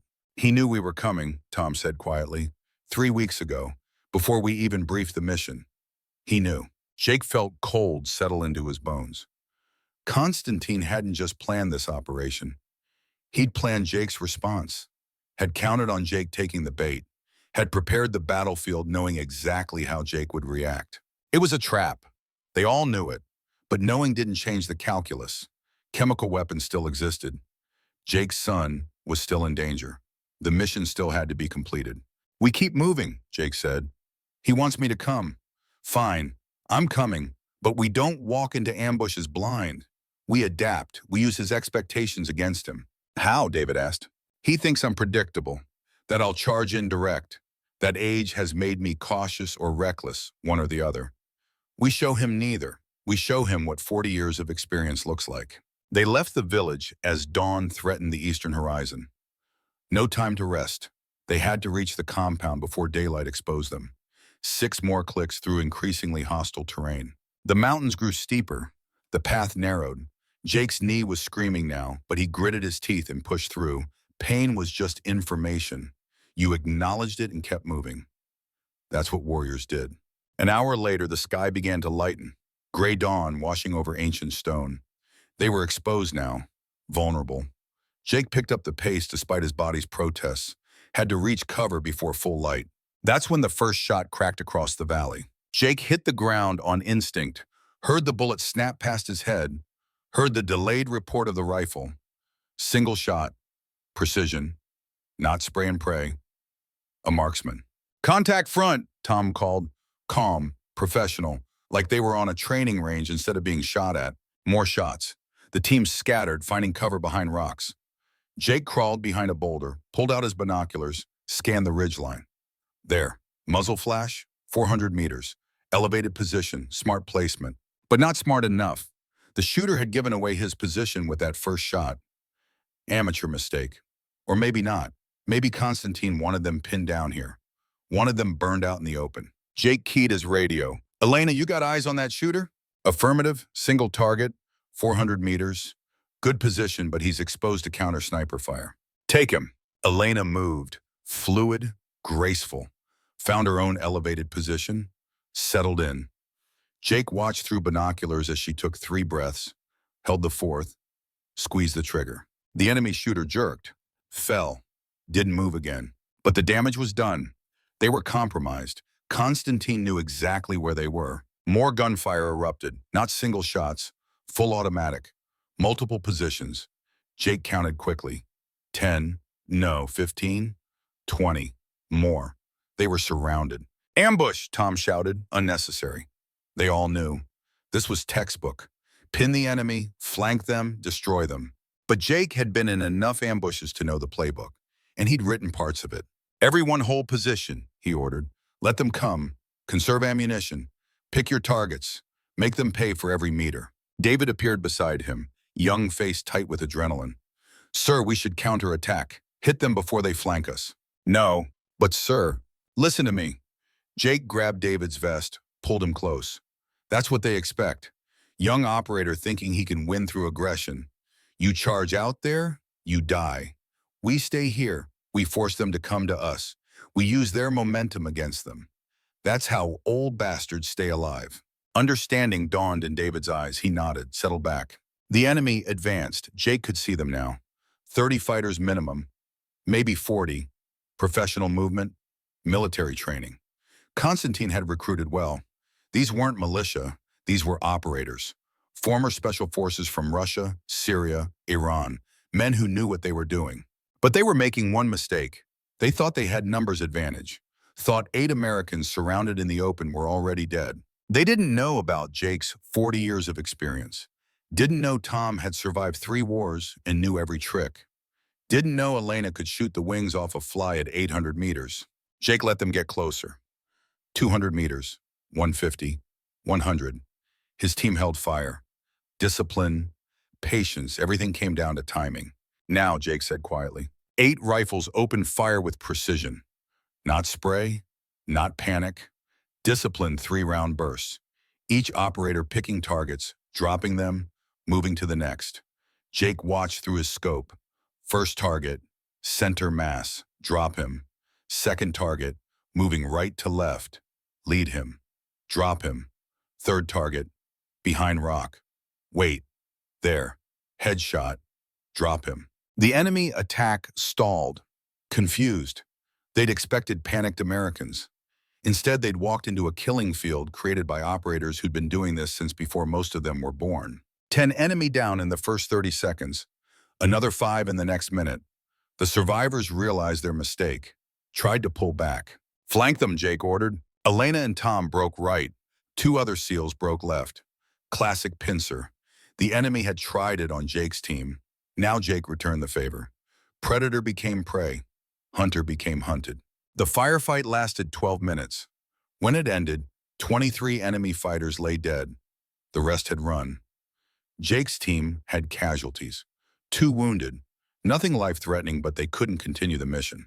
Jake moved through the aftermath, checking bodies, looking for intel, found radios, maps, equipment that confirmed these were professionals. Found something else too. A note, written in English, left deliberately where Jake would find it. Ironside, you've slowed down. Age catches us all. Leave now and I spare your young men. Stay and they die because of your pride. You have 6 hours. Choose wisely. VK. Jake crumpled the note, looked at Tom, who'd been reading over his shoulder. It's a mind game, Tom said. I know. He's trying to make you doubt, make you emotional, make mistakes. I know. So what do we do? Jake looked at his team. 2 wounded, all exhausted. They'd been going for 8 hours straight, fighting, marching, bleeding. They were running on fumes and determination. We keep going, Jake said. With respect, brother, we're down 2 shooters. We're low on ammunition. We're exposed. Maybe we should call for extraction, regroup, come back with a full team. There's no time. That note said 6 hours. Constantine has a timeline. Whatever he's planning happens soon. David appeared bleeding from a cut on his forehead, but standing straight. Colonel, I found something. You need to hear this. He'd found a radio on one of the dead fighters. Still on, still transmitting. Jake listened. Russian, then English. Constantine's voice. Tell Ironside he's walking the path I prepared. Every step brings him closer. But not to me, to the thing he loves most. His son, his legacy. 6 hours until the boy breathes his last. Unless Ironside reaches the compound and stops the failsafe. But he can't reach it in time. Not with his old bones and failing body. The choice is simple. Save strangers at the compound or save his son at the base. He can't do both. And when he chooses, when he abandons one to save the other, he'll know what I felt when he killed my boy. The transmission ended. Jake stood frozen. The pieces fell into place. This whole operation, the ambush, the note, all of it designed to slow him down, burn his resources, make him choose. Chemical weapons at the compound, or chemical weapons at his son's base. He could reach one in 6 hours, not both. Constantine had planned it perfectly. Tom gripped his shoulder. Jake, we split the team. Half go to the base, half go to the compound. We don't have enough people. We're already down 2. Then you choose. Where do we go? Jake looked at Elena, at David, at the operators who'd followed him into this nightmare. They waited for orders, trusted him to make the call. But there was no good call. Save strangers at a compound or save his own son. The math was brutal. The son of the man who'd made this choice necessary. Sins of the father visited upon the son. Jake remembered something his own father had told him. Near the end, when the old man was dying from alcohol and memories. Sometimes there are no good choices, son. Sometimes you pick the least bad option and live with the consequences. I'm going to the compound, Jake said quietly. Alone. The rest of you extract to the base. Warn them. Protect Marcus. Silence. Then Elena stepped forward. No, sir. With respect, you taught me never abandon brothers. I'm staying with you. Tom moved beside her. Jake, we've been fighting together 35 years. You think I'm leaving now? David joined them. Sir, I'm not letting an old man show me up. One by one, every operator stepped forward. Even the wounded, all refusing to leave, all committing to follow Jake wherever he led. Jake felt something crack in his chest. Pride, fear, gratitude. These people believed in him, trusted him, would die with him if necessary. You damn fools, he said, voice rough. All of you. Tom smiled. That's what family does. We finish this together. Jake nodded slowly, made his decision. All right, new plan. We split. Tom, you take 3 operators to the base. Warn them. Fortify. Prepare for chemical attack. Elena, David, you're with me. We hit the compound. We destroy whatever's there. 3 people against fortified position? David asked. Old warriors don't need numbers. We need skill and rage and the absolute conviction that we're not dying today. You got those things? Yes, sir. Then let's move. They parted ways quickly, but not coldly. Tom gripped Jake's hand with both of his, held it for a long moment. 2 men who'd spent more than half their lives together, who'd bled beside each other in a dozen countries, who'd become brothers in the only way that mattered. See you on the other side, brother, Tom said. His voice was steady, but his eyes showed the truth. This might be goodbye, forever. Keep my boy safe. With my life. I promise you, Jake, I'll die before I let anything happen to Marcus. Jake nodded, couldn't speak. His throat was too tight. Tom understood, squeezed his hand once more, then turned and led his group northwest toward the base. 3 operators following the old sergeant major into the unknown. Jake watched them disappear into the mountains, felt the weight of command settle heavier.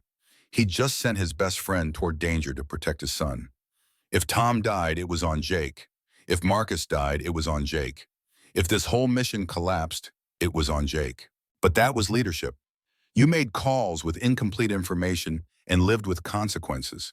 You sent people you loved into harm's way and prayed you'd made the right choice. You carried the weight of those decisions until it broke you or you died. There was no third option. Elena touched his arm. Gentle. The kind of touch a daughter gives a father when she knows he's hurting but won't admit it. Colonel, we need to move. 4 hours left. Jake checked his weapons. Reloaded. Redistributed ammunition. They were down to bare essentials now. No backup. No support. 3 operators against whatever waited at the compound. The kind of odds that made tacticians laugh and warriors shrug. You worked with what you had. Complained later if you survived. David stood ready, young face set with determination. He'd seen combat, but nothing like what they were walking into. Jake wondered if the kid would survive, wondered if any of them would. Decided it didn't matter. They had a mission. They'd complete it or die trying. That was the warrior's code, simple, brutal, honest. They moved fast. No time for caution now. Jake pushed his body beyond its limits. His knee felt like someone was driving nails through bone. His lungs burned from thin air and exertion. His back screamed. His shoulder protested. But he pushed through because Marcus needed him, because Tom trusted him, because Elena and David were following him into hell, and he owed them everything. The terrain grew worse, steeper slopes, looser rock, the kind of ground that could kill you if you weren't careful. One wrong step and you'd tumble down mountainside, breaking bones, ending up at the bottom too injured to continue, waiting to die from exposure or enemy bullets, whichever came first. But Jake knew this land, remembered it from 40 years ago. That path there, the one that looked dangerous, actually led to solid footing. That ridge that seemed safe was unstable shale. Memory guided him, experience kept him alive.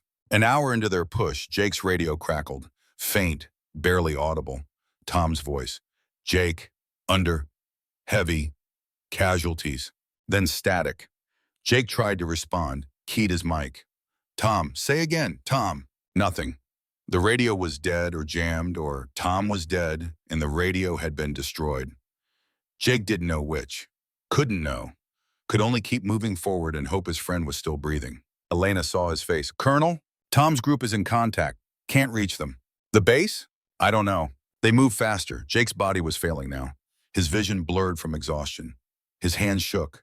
His knee had gone from pain to numbness, which was actually worse because numbness meant nerve damage. Meant he'd done permanent harm. Meant even if he survived this mission, he'd carry the consequences forever. But he didn't slow. Couldn't slow. His son was breathing poison or about to be. His best friend was fighting for his life. The mission hung by threads.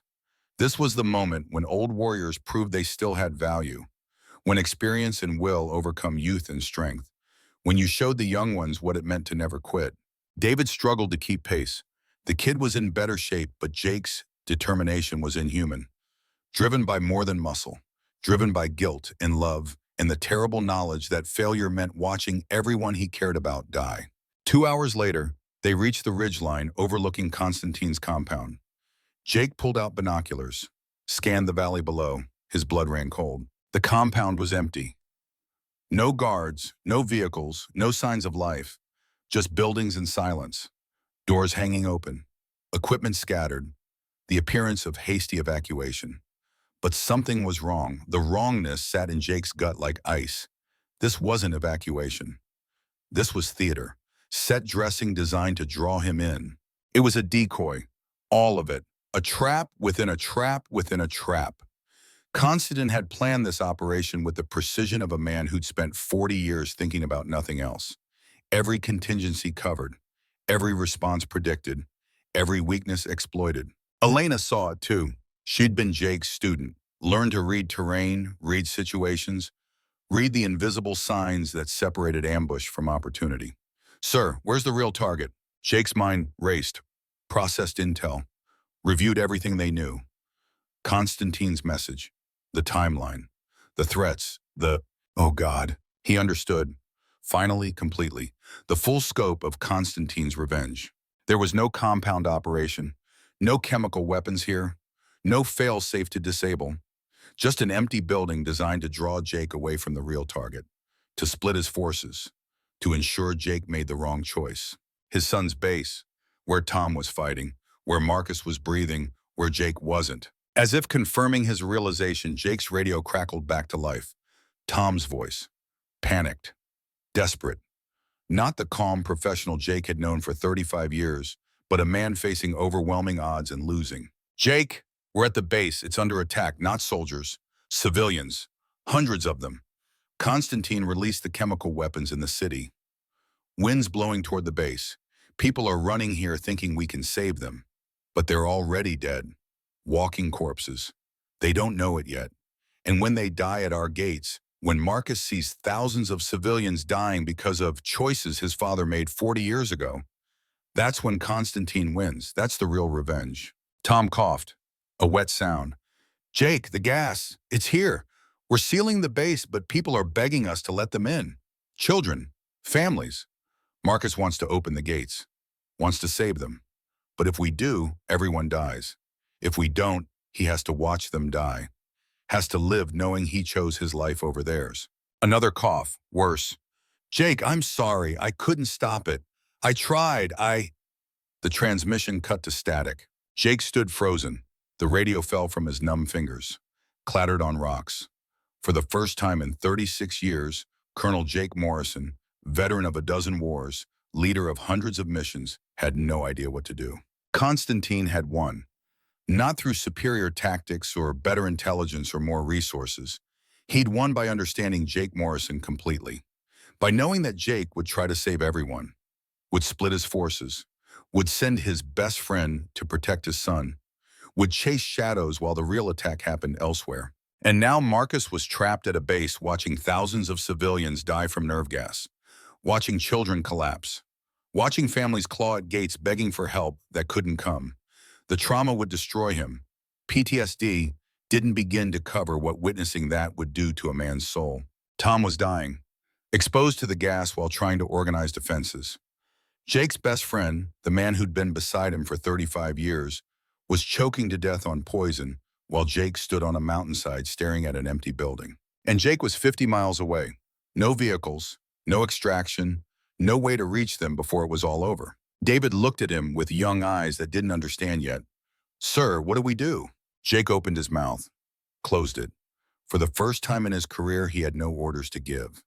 No plan, no solution. Just the crushing weight of absolute failure. Elena stepped forward, placed her hand on his shoulder. "Colonel, sir, Jake." She'd never used his first name before. "We're not done. We never quit. That's what you taught me. No matter how bad it gets, we fight. We adapt. We find a way."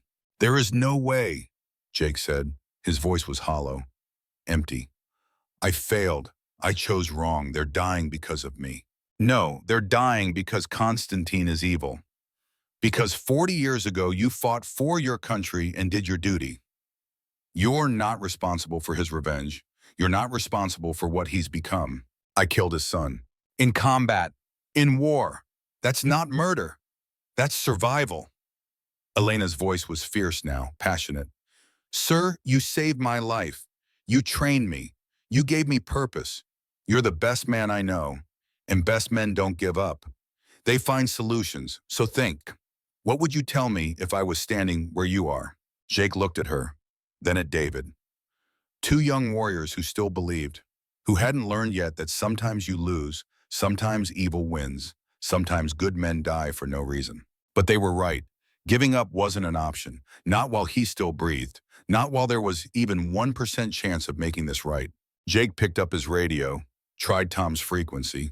Static, tried the bass. More static. Constantine was jamming.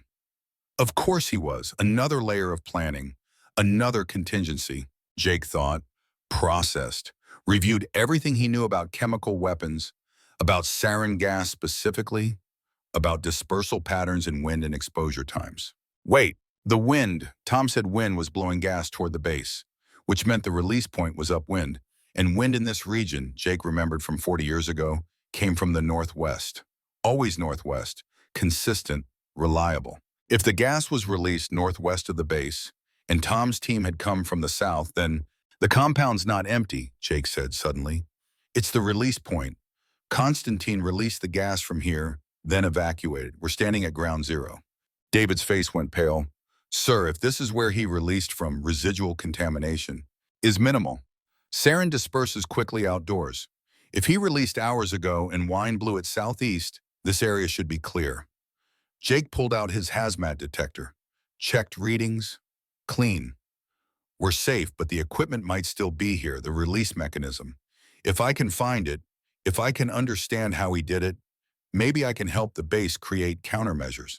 It was thin, desperate, but it was something, better than standing frozen while people died. They descended into the compound, moved building to building, found it in the third structure. Chemical weapons deployment system. Professional, military grade. Empty now. The canisters were gone, contents released into wind, but the system itself remained. Documentation, manufacturer specs, dispersal rates. Jake photographed everything, sent it via encrypted burst transmission to every military frequency he could access. Hoped someone would receive it, would understand, would know how to protect against it. His radio crackled. Different voice, not Tom, General Richards. Morrison, we received your transmission. Chemical weapons team is analyzing. But Jake, I need you to know, the base is sealed. They're following protocol. Thousands of civilians are outside the gates. The gas is killing them. Your son, he's refusing to open the gates, following orders. But Jake, Tom Hendricks, he went outside, tried to help the civilians get to high ground, away from gas. He didn't make it back. I'm sorry. The words hit like bullets. Tom was dead. His best friend, his brother, the man who'd stood beside him through 3 decades of war, gone. Because Jake had sent him there. Because Jake had made the wrong choice. Your son is alive, Richards continued. Traumatized, but alive. Morrison, you need to come home. This mission is over. You did what you could. It's time to extract. Jake stood in the empty compound, holding evidence, proof of Constantine's methods. But proof didn't bring back the dead, didn't ease the trauma his son had witnessed, didn't make Tom's sacrifice meaningful. Constantine had won, achieved his revenge perfectly.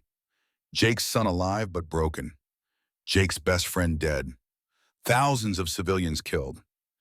And Jake, the man who triggered all this 40 years ago, left standing amidst the ruins of his choices.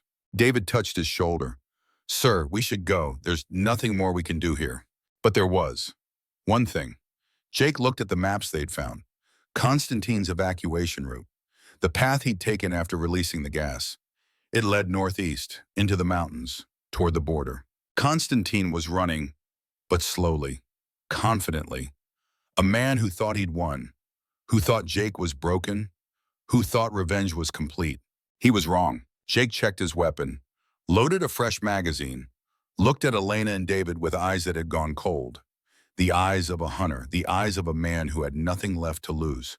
We're not extracting, Jake said quietly. We're going after him. Sir, we have orders. I don't care about orders. That man killed Tom, killed thousands, traumatized my son.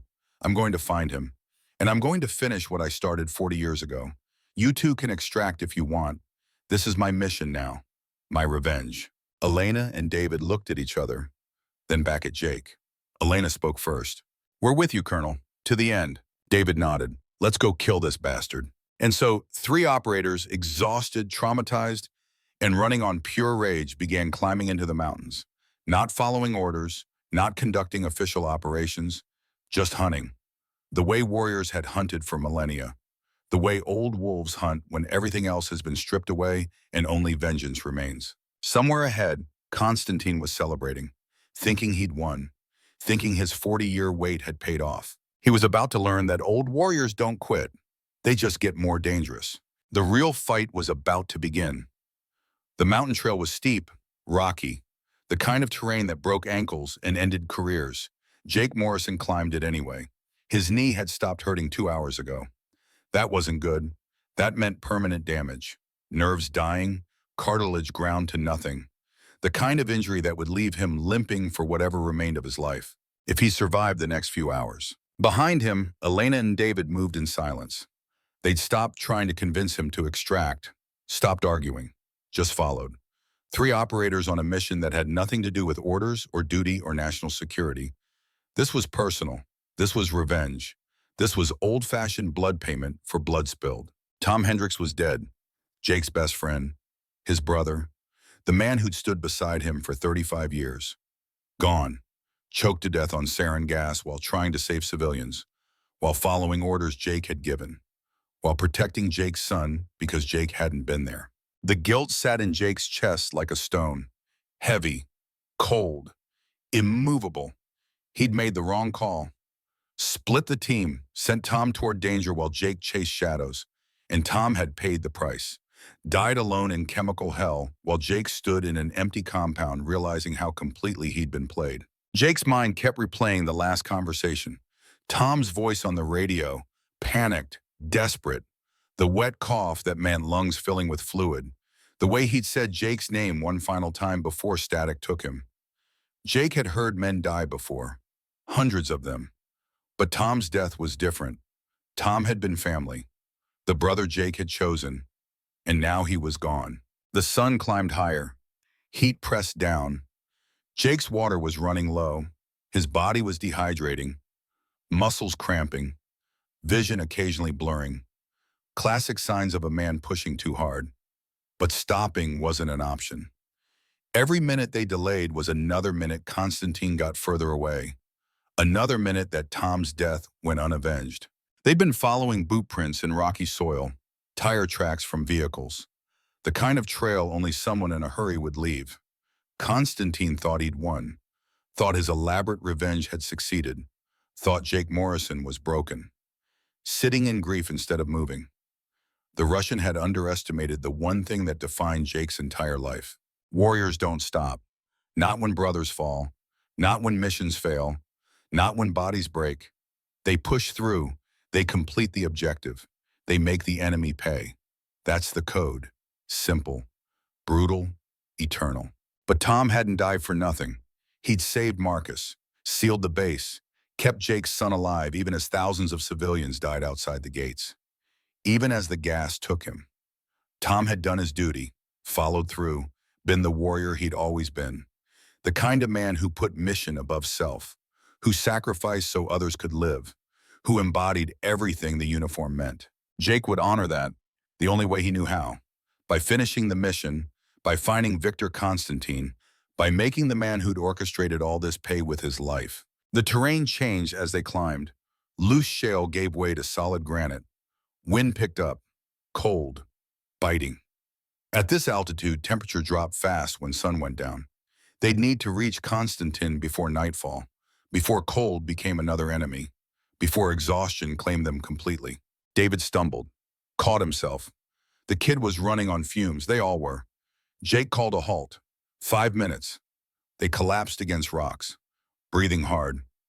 Jake pulled out his canteen, took a small sip, passed it to Elena. She drank, passed it to David. Sharing, conserving, the kind of tactics that kept teams alive in hostile territory. How much further? David asked. His voice was rough, throat dry from altitude and exertion. Jake checked the map, compared it to GPS. 3 clicks. maybe 4.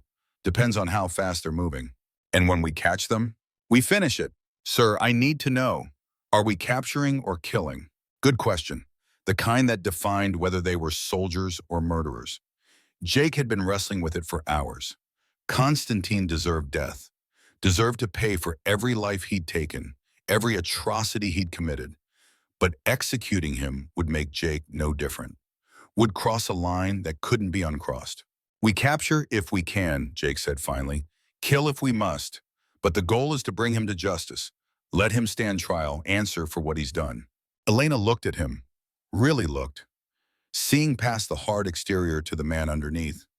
You've changed your mind. I'm trying to. Why? Because Tom wouldn't want me to become Constantine. Wouldn't want revenge to turn me into the thing we're fighting. He'd want me to be better, to choose the hard right over the easy wrong. That's good, sir. That's the man who trained me. That man got Tom killed. No, Constantine got Tom killed. You made a tactical decision with incomplete information. That's leadership. That's command.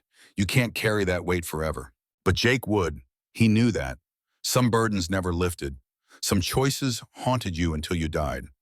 This would be one of them. Tom's death would sit on Jake's conscience beside all the others. The sergeant who died in his arms in Afghanistan, the operators lost in Somalia, the civilians caught in crossfire. The weight accumulated over decades until you were carrying corpses everywhere you went. They started moving again. The trail grew steeper. Jake's breath came in gasps. His chest hurt. The cracked ribs from earlier were making breathing agony. Every step sent jolts through his knee. His shoulder wound had stopped bleeding, but the arm was stiff. He was falling apart, body breaking. But he kept moving because that's what you did. Pain was temporary. Mission was everything. Hours passed. The sun began its descent. Long shadows stretched across mountains. Jake checked his watch. 4 p.m. They had maybe 3 hours of good light left. After that, they'd be moving in darkness. Vulnerable, exposed, easy targets. Elena moved ahead, scouting. She returned 10 minutes later. Hand signal, contact ahead. Jake moved forward, pulled out binoculars, looked where she pointed. There, 2 kilometers northeast. A camp, tents, vehicles, armed guards walking perimeter. And sitting by a fire, unmistakable even at distance, Victor Constantine. Jake's blood went cold, then hot, rage building. That man, right there, the one responsible for everything. Tom's death, Marcus's trauma, thousands of civilian casualties, 40 years of planning, 40 years of hatred, all embodied in one old Russian sitting calmly by a fire. That's him, Jake said. His voice was flat, emotionless, the voice of a predator sighting prey. How many guards? David asked. Jake counted carefully. 10 visible, probably more in the tents. Figure 15 total, all armed, all trained. Odds aren't good. Never are. Elena studied the camp through her scope. Perimeter security is decent, but not great. 2 roaming guards, 3 fixed positions. Standard stuff. We could probably infiltrate. No infiltration. We go hard, fast, overwhelming force. Hit them before they can organize. Sir, that's suicide. Maybe, but it's also our best chance. Constantine knows we're coming. He's prepared for sneaky. He's prepared for tactical. He's not prepared for crazy old men who don't care if they die. David grinned despite everything. That's your plan? Crazy old men? You got a better one? No, sir, but I like this one. Elena appeared beside him, moving quiet as shadow. She hadn't spoken much since they'd started tracking. Just followed, provided overwatch, kept pace. But Jake could see the way she watched him, worried. She'd known him 8 years, trained under him, become the daughter he'd never had, and she recognized something in him now that scared her. She'd seen operators go dark before, seen what happened when grief and rage combined, when warriors stopped following rules and started following instinct. It usually ended badly. Either the warrior died or became something that couldn't come back to civilization, a weapon that couldn't be sheathed. Jake didn't care. Tom was dead. Marcus was traumatized. Thousands of civilians had died. And Victor Constantine was still breathing. That equation was simple, brutal, honest. Colonel, Elena said quietly, we need to talk about what happens when we find him. We kill him. Sir, with respect, this isn't a sanctioned operation. We're not following orders. If we execute him without due process. Due process? Jake stopped walking, turned to face her. His eyes were cold, empty, the eyes of a man who'd left his humanity somewhere in the mountains. He killed Tom. He killed thousands. He planned this for 40 years. Due process is what got us here. Rules and procedures and worrying about proportionate response. I'm done with that. I'm done being civilized. David spoke up. The kid had been quiet too, processing everything. Sir, Elena's right. If we do this, we cross a line. We become what we're fighting against. No, we become what we need to be. Warriors don't win wars by being nice. They win by being more ruthless than the enemy, by making the cost of fighting so high that nobody wants to try again. That's not justice, Elena said. Maybe not, but it's revenge, and right now that's enough. They walked in silence after that. Jake knew what they were thinking, that he'd lost it, that grief had made him unstable, that the man they'd followed into Syria was gone, replaced by something darker. They were right, but they kept following, because despite everything they trusted him, because he was still their commander, because deep down part of them understood. Part of them wanted the same thing, wanted Constantine dead, wanted vengeance for Tom and the civilians in the mission that had gone so wrong. The trail climbed higher. They were above 8,000 feet now. The air was thin, every breath a labor. Jake's lungs burned, his heart pounded. His body was failing, 58 years old, pushed beyond limits, running on rage and stubbornness and the knowledge that if he stopped moving, he'd never start again. They reached a plateau as sunset painted the mountains gold and red. Beautiful. The kind of sunset Sarah would have loved. His wife, dead 2 years now. He'd been deployed when she died, too. Seemed like everyone Jake loved died while he was somewhere else. Fighting, bleeding, doing his duty while the people who mattered slipped away. Elena pulled out binoculars, scanned ahead. Her body went still. Contact. 2 clicks northeast. Small camp. Maybe 10 people. Vehicles. Jake took the binoculars, looked, saw tents, armed guards, a larger structure that might be living quarters. And there, sitting by a fire, unmistakable, even at distance. Victor Constantine. Older, grayer, but the same man Jake had fought 40 years ago. The same enemy, the same hatred. Just wearing a different face. That's him, Jake said. How do you want to play this? Elena asked. Jake studied the camp. Tactical assessment. 10 guards minimum. Maybe more inside the structure. Constantine would have his best men with him, former Spetsnaz, operators who knew their trade. Taking them head-on would be suicide. Good thing Jake didn't plan to survive. We go in at midnight.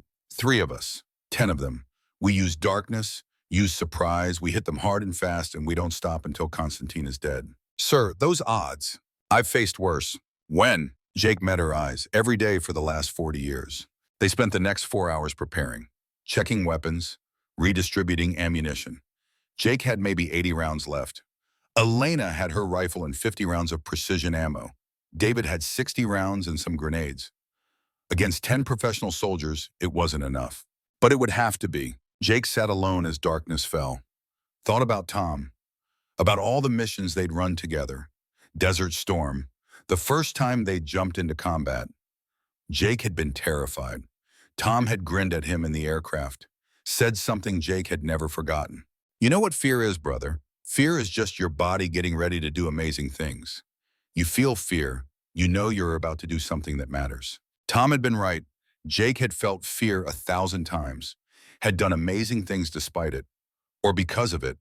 And now Tom was gone, dead because he'd followed Jake's orders, because he'd trusted Jake to make the right call.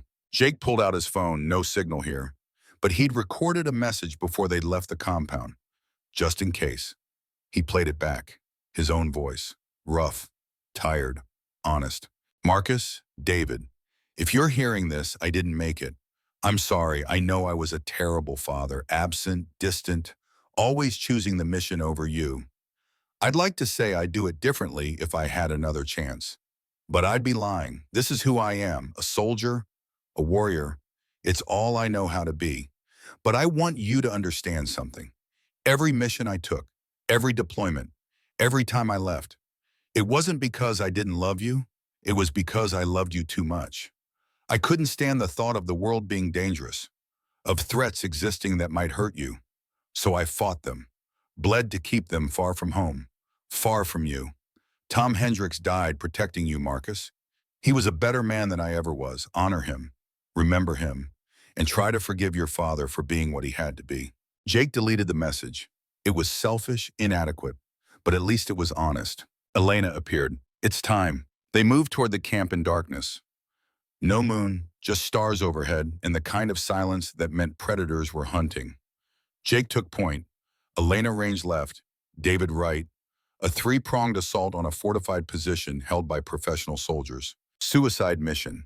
Tom would have called it insane. Would have argued, would have found a better way. But Tom was dead, and Jake was done being smart.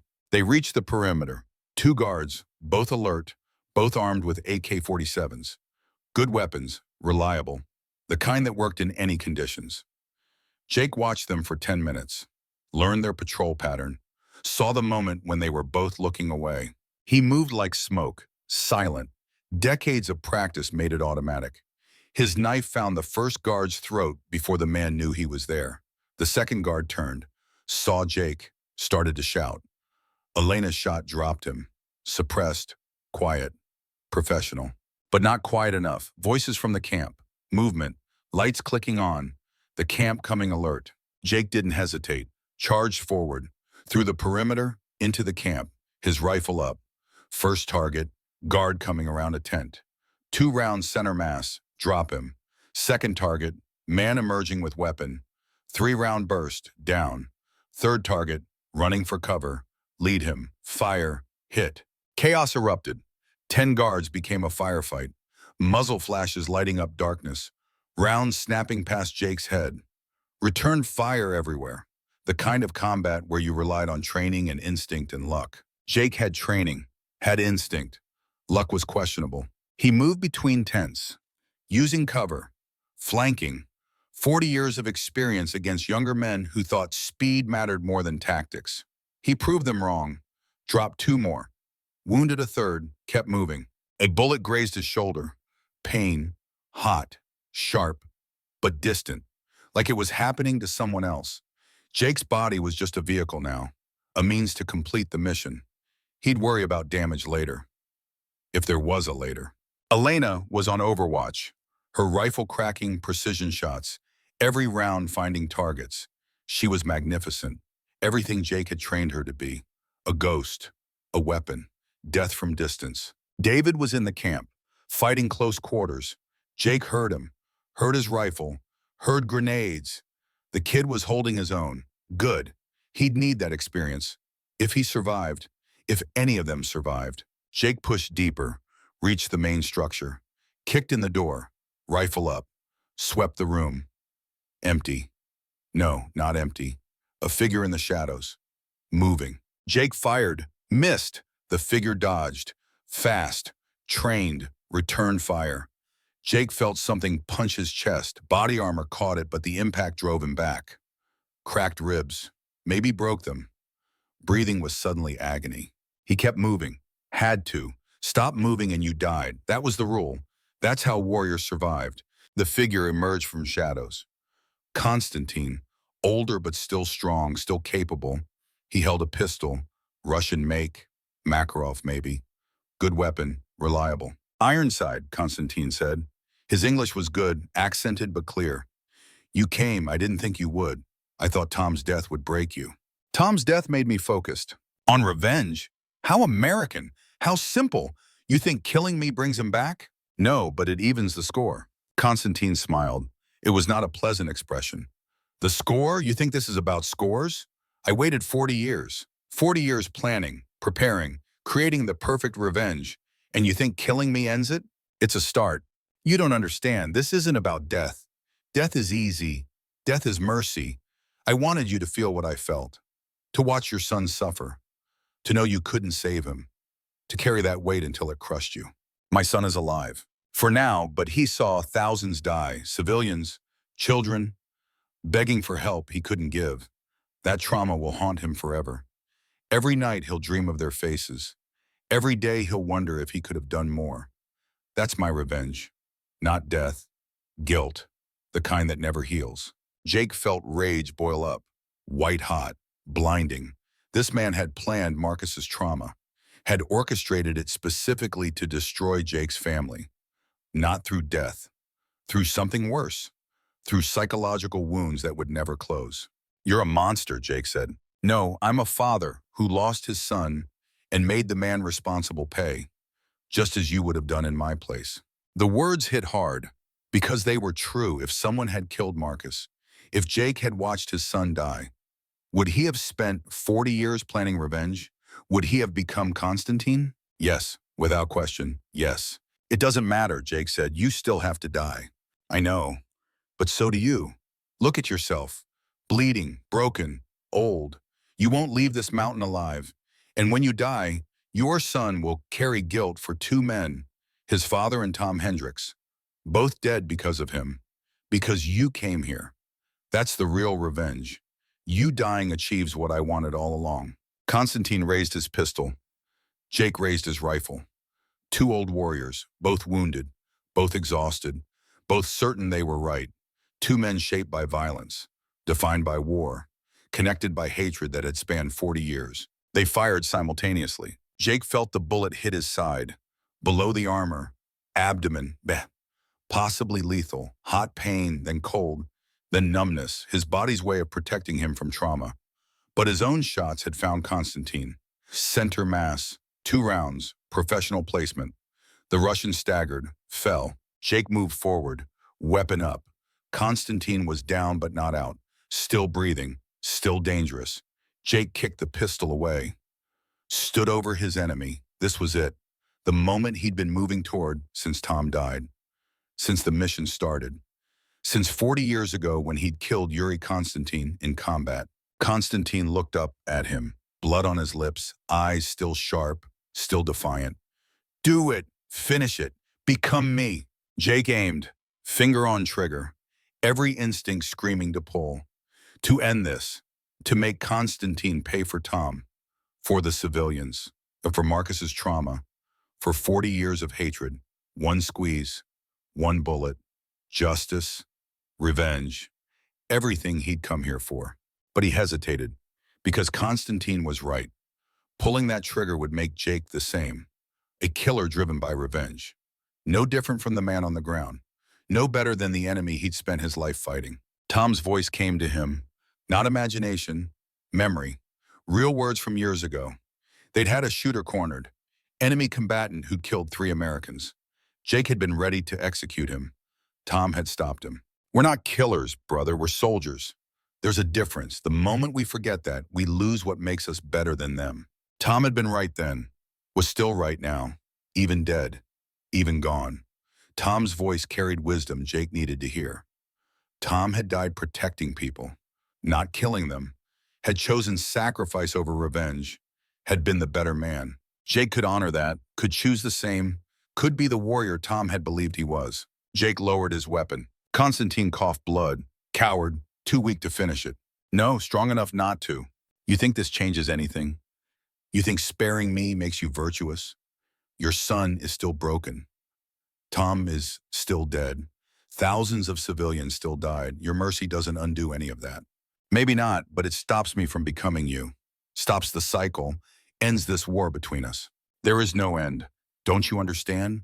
War never ends. It just moves, changes form. You killed my son, I destroyed yours. Someday your grandson will face my grandson. The hatred continues forever. Not if I choose to stop it. Constantine laughed. Wet, painful. You can't stop it. It's bigger than you, than me, than any individual. War is the human condition. Violence is what we do. Revenge is inevitable. Maybe, but I don't have to participate. Jake keyed his radio. Elena, area secure. Send David, medical support. We're taking a prisoner. Elena's voice crackled back. Colonel, you sure about this? I'm sure. Copy that. David's inbound. Medical helicopter's 15 minutes out. Jake kept his rifle trained on Constantine. Watched the man breathe. Watched him bleed. It would be easy still. One shot, nobody would question it. Heat of battle, life or death situation. Justifiable by any standard. But Tom wouldn't do it. Tom would choose the hard right over the easy wrong. Tom would be the bigger man, and if Jake couldn't save Tom, couldn't bring him back, at least he could honor his memory by being the kind of warrior Tom had believed in. David entered, saw Constantine on the ground, saw Jake standing over him, read the situation instantly. Sir, secure him. Medical attention. He stands trial, faces justice. The right way. David nodded, pulled out zip ties, began securing Constantine while calling for medevac on the radio. Professional, efficient. The kid was learning, would make a good operator, better than Jake had been at that age. Less angry, more balanced. He'd survive this life, might even thrive. Jake walked outside. The camp was destroyed, bodies everywhere. His team had won. 15 guards dead, 3 operators standing. Brutal math, necessary violence. But violence that followed rules. That could be explained. That wouldn't haunt him the same way execution would have. Elena found him sitting against a rock, bleeding from multiple wounds, breathing hard. She knelt beside him, assessed damage. Her face went pale. Colonel, you need medevac, now. It's coming. You're bleeding out. Sir, you've been shot. Multiple times. Your armor's destroyed. She paused, took a shaky breath. You're dying. I know. She pulled out medical supplies, pressure dressings, tried to stop the bleeding. Her hands shook. Jake let her work, felt his strength fading, his vision narrowing. This was it. The end he'd been walking toward since the mission started, since he'd volunteered, since he'd put on the uniform 40 years ago. He'd completed the objective, captured Constantine, avenged Tom, saved Marcus. The mission was done. He could rest now, let go, join Tom wherever warriors went when the fighting finally ended. Don't you dare die, Elena said, tears in her eyes, actual tears. Jake had never seen her cry, not once in 8 years. You don't get to leave, not after everything. I'm tired, Elena, so tired. I don't care, you fight, you survive. Because I need you, because David needs you, because your sons need you. You don't get to quit. Jake wanted to argue, wanted to tell her it was okay, that he'd earned rest, that 58 years was enough, that he'd done his part. But her voice reminded him of Sarah, his wife, the woman he'd loved and failed and lost. Sarah would have said the same thing, would have ordered him to fight, to live, to finally come home and be present. He'd promised her, on her deathbed, he'd promised to retire, to spend time with his boys, to finally stop being a soldier and start being a father. 4 weeks from retirement. That's what he'd been. 4 weeks from keeping that promise. And here he was, bleeding out in the Syrian mountains, breaking that promise one final time. No, not final, he wasn't done, not yet. Tom had died protecting Marcus, and Jake would honor that sacrifice by living, by going home, by finally being the father he should have been, the grandfather Emma deserved, the man Sarah had believed he could become. Jake opened his eyes, looked at Elena. Help me up. Sir, you can't. Help me up. She did. Jake stood on shaking legs. His body was failing, but his will was intact. He'd survived firefights and explosions and wounds that should have killed him. He'd survived this. Because Tom had died protecting Marcus. Because Sarah had made him promise. Because Elena needed to see that old warriors don't quit. They endure, they persist, they find reasons to keep fighting when everything else says stop.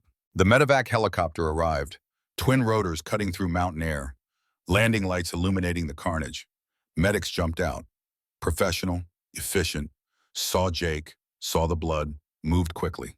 Trauma patient, multiple gunshot wounds, possible internal bleeding. Get him loaded now. Jake was placed on a stretcher, IVs inserted, pressure dressings applied, proper medical treatment, the kind that might keep him alive. Might, no guarantees, just possibilities. Elena rode with him, held his hand. You're going to make it, Colonel. You hear me? You're going to make it. Jake squeezed her hand, tried to speak. Words wouldn't come. His throat was too tight. Emotion or trauma or both. But he managed to nod. Message received. He'd fight. For her. For Marcus. For the promise he'd made. Tell Marcus, Jake managed, voice barely audible over rotor noise. Tell him I'm proud of him. Tell him yourself. The helicopter lifted off, banking away from the mountain, away from the death and violence, toward safety, toward home, toward a future Jake had almost given up on. The same mountains where he'd fought 40 years ago, where he'd made an enemy, where that enemy had finally fallen. It was over. The war, the revenge, the cycle of violence that had consumed both men's lives. Constantine would face trial, would spend whatever time he had left in prison, would never hurt anyone again. And Jake would go home, would retire, would finally keep the promise he'd made to Sarah, would be there for his sons, would meet his granddaughter properly, would try to build something good from the wreckage of his choices, if he survived.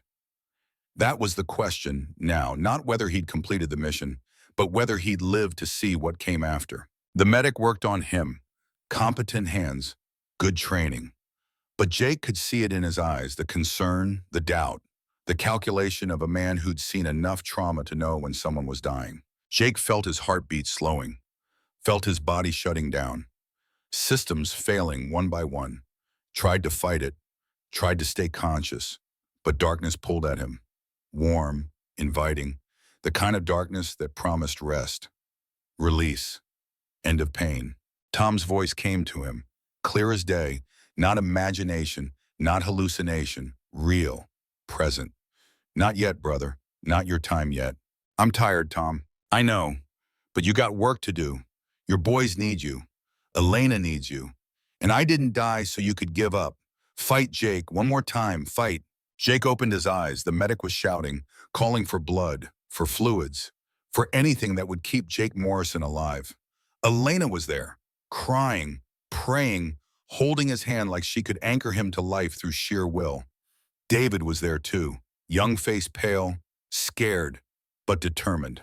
And Jake fought, not for duty, not for country, not for mission, but for them, for the people who still needed him, for the promise he'd made, for the life he'd almost thrown away in pursuit of revenge. He fought like he'd fought everything, with stubborn refusal to quit, with determination that bordered on insanity, with the knowledge that warriors don't surrender. They persist until victory or death, and death wasn't an option. Not today. The helicopter raced through darkness, carrying a wounded warrior home, carrying an old soldier who'd finally learned that survival mattered more than victory, that living mattered more than dying well, that being present for the people you loved mattered more than any medal or mission or moment of glory. If Jake Morrison lived through this night, he'd never deploy again, never pick up a rifle in anger, never choose duty over family. He'd retire, really retire, would spend his remaining years trying to be the father he'd never been, the grandfather Emma deserved, the man who could sit at dinner tables and not scan for exits, who could sleep without nightmares, who could finally be at peace. That was the real mission, the one that mattered. Not revenge, not violence, not war, but family, love, being there when it counted. Tom had understood that, had given his life protecting Marcus, had shown Jake what true sacrifice looked like, not dying for glory, but dying so others could live fully.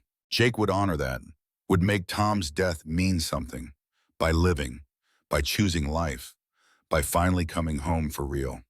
The helicopter flew on through darkness, carrying hope and hurt in equal measure, carrying an old warrior toward an uncertain future, carrying Colonel Jake Morrison toward whatever came next, toward healing, toward family, toward redemption, toward life after war, the hardest mission of all. Jake walked outside.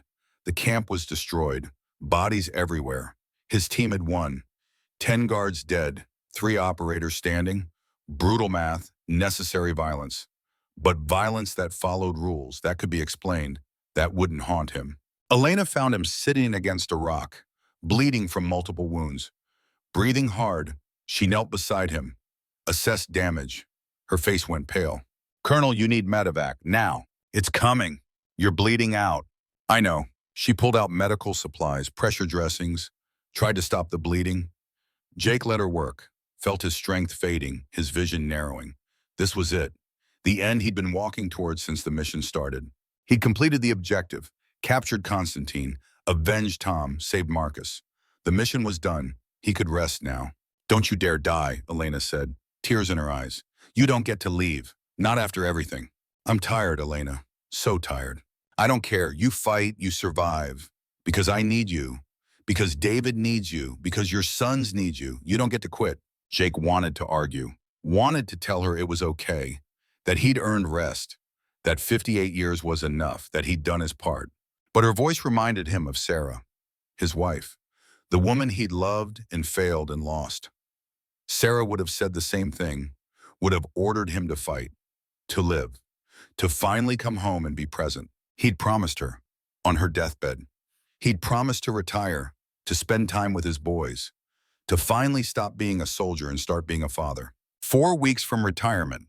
That's what he'd been. 4 weeks from keeping that promise. And here he was, bleeding out in Syrian mountains, breaking that promise one final time. No, not final. He wasn't done. Not yet. Jake opened his eyes, looked at Elena. Help me up. Sir, you can't. Help me up. She did. Jake stood on shaking legs. His body was failing, but his will was intact. He'd survived firefights and explosions and wounds that should have killed him. He'd survived this because Tom had died protecting Marcus. And Jake would honor that sacrifice by living, by going home, by finally being the father he should have been. The medevac helicopter arrived, twin rotors cutting through mountain air, landing lights illuminating the carnage. Medics jumped out, professional, efficient. They saw Jake, saw the blood, move quickly. Jake was loaded on a stretcher, IVs inserted, pressure dressings applied, proper medical treatment, the kind that might keep him alive. Elena rode with him, held his hand. You're going to make it, Colonel. You hear me? You're going to make it. Jake squeezed her hand. Tell Marcus. Tell him I'm proud of him. Tell him yourself. The helicopter lifted off, banking away from the mountain, away from the death and vile and so on, towards safety, toward home, toward a future Jake had almost given up on. He looked out the window, saw the mountains fading, the same mountains where he'd fought 40 years ago, where he'd made an enemy, where that enemy had finally fallen. It was over. The war, the revenge, the cycle of violence that had consumed both men's lives. Constantine would face trial, would spend whatever time he had left in prison, would never hurt anyone again. And Jake would go home, would retire, would finally keep the promise he'd made to Sarah, would be there for his sons, would meet his granddaughter, would try to build something good from the wreckage of his choices. If he survived, that was the question now. Not whether he'd completed the mission, but whether he'd lived to see what came after. The medic worked on him, competent hands, good training. Jake felt his heartbeat slowing, felt his body shutting down, tried to fight it, tried to stay conscious, but darkness pulled at him, warm, inviting, the kind of darkness that promised rest. Tom's voice came to him, clear as day. Not yet, brother, not your time yet. I'm tired, Tom, I know, but you got work to do. Your boys need you. Elena needs you. And I didn't die so you could give up. Fight, Jake, one more time, fight. Jake opened his eyes. The medic was shouting, calling for blood, for fluids, for anything that would keep Jake Morrison alive. Elena was there, crying, praying, holding his hand like she could anchor him to life through sheer will. And Jake fought, not for duty, not for country, not for mission, but for them, for the people who still needed him, for the promise he'd made, for the life he'd almost thrown away in pursuit of revenge. He fought. The helicopter raced through darkness, carrying a wounded warrior home, carrying an old soldier who'd finally learned that survival mattered more than victory, that living mattered more than dying well, that being present for the people you loved mattered more than any medal or mission or moment of glory. If Jake Morrison lived through this night, he'd never deploy again, never pick up a rifle in anger, never choose duty over family. He'd retire, really retire, would spend his remaining years trying to be the father he'd never been. That was the real mission, the one that mattered. Not revenge, not violence, not war, but family, love, being there when it counted. Tom had understood that, had given his life protecting Marcus, had shown Jake what true sacrifice looked like. Not dying for glory, but dying so others could live fully. Jake would honor that, would make Tom's death mean something, by living, by choosing life, by finally coming home. The helicopter flew on through darkness, carrying hope and hurt in equal measure, carrying an old warrior toward an uncertain future, carrying Colonel Jake Morrison toward whatever came next. if he survived, when he survived. Because quitting wasn't an option, not anymore.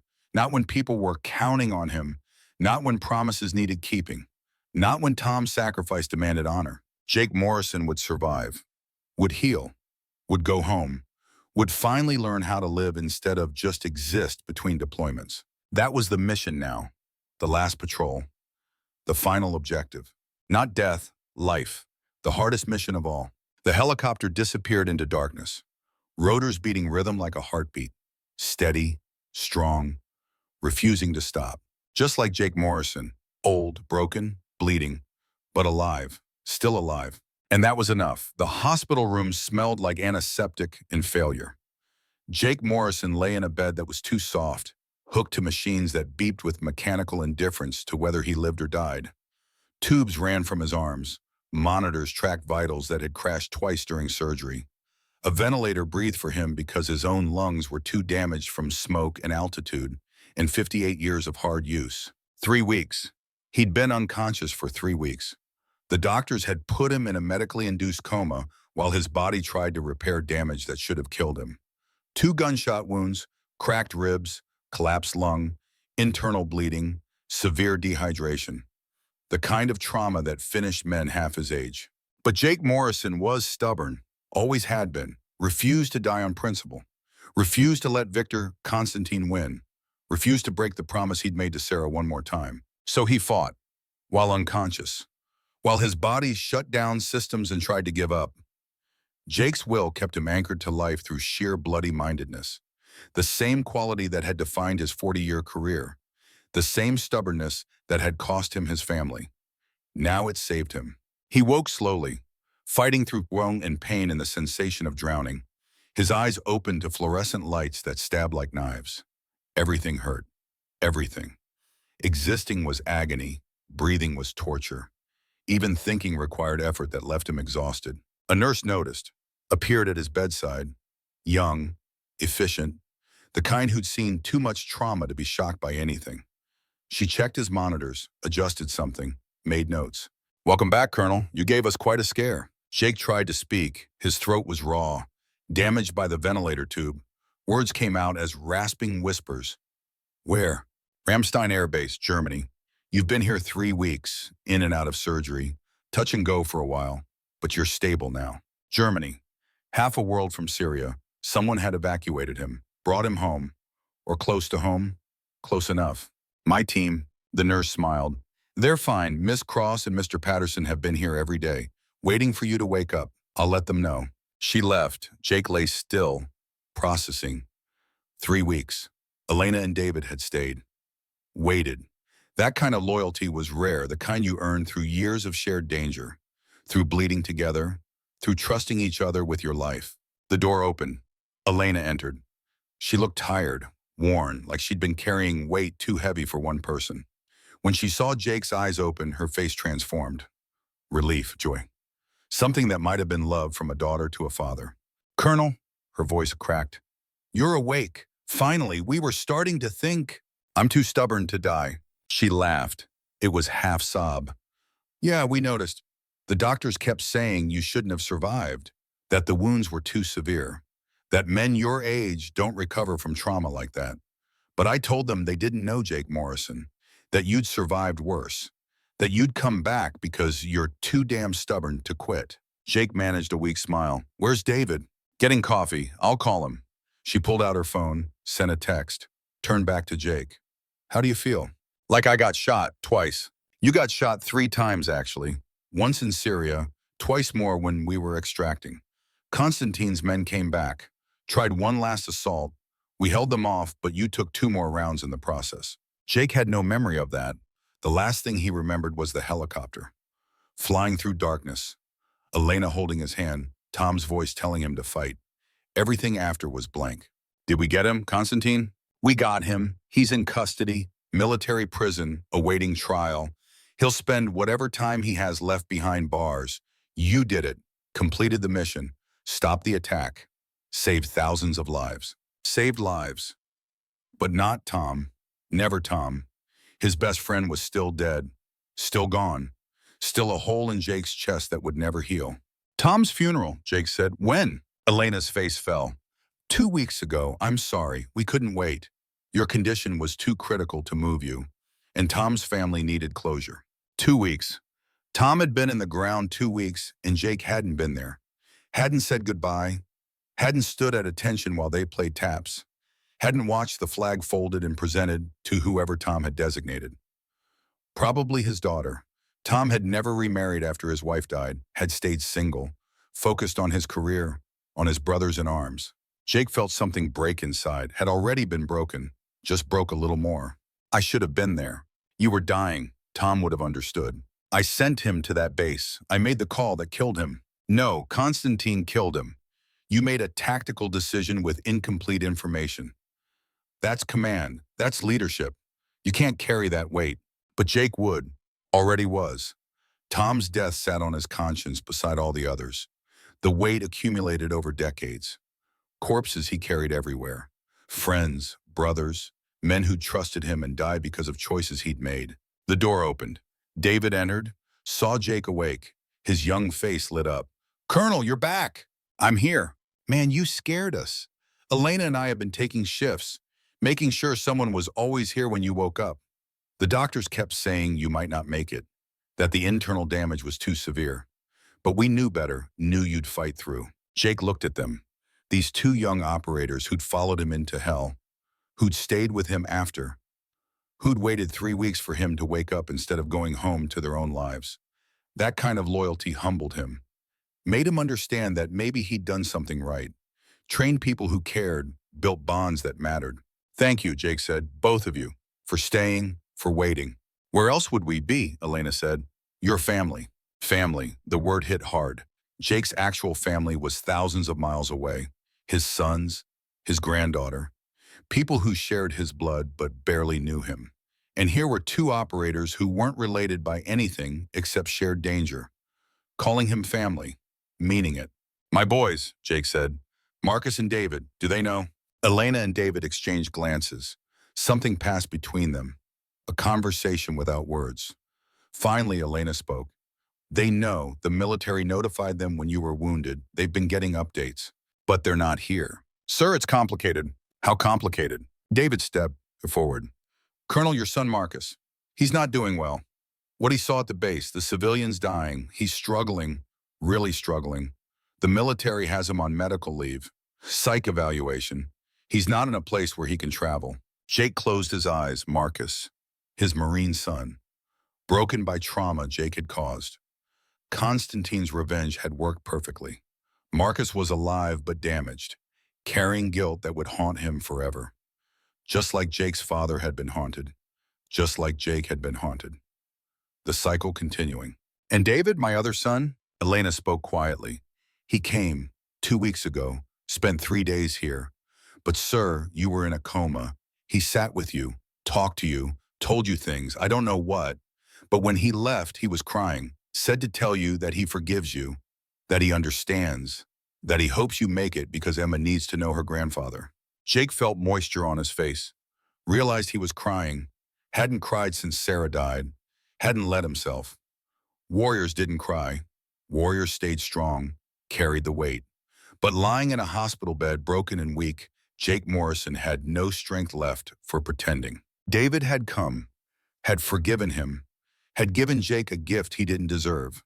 Permission to be human. Permission to have failed and still be worthy of love. "I need to see Marcus," Jake said.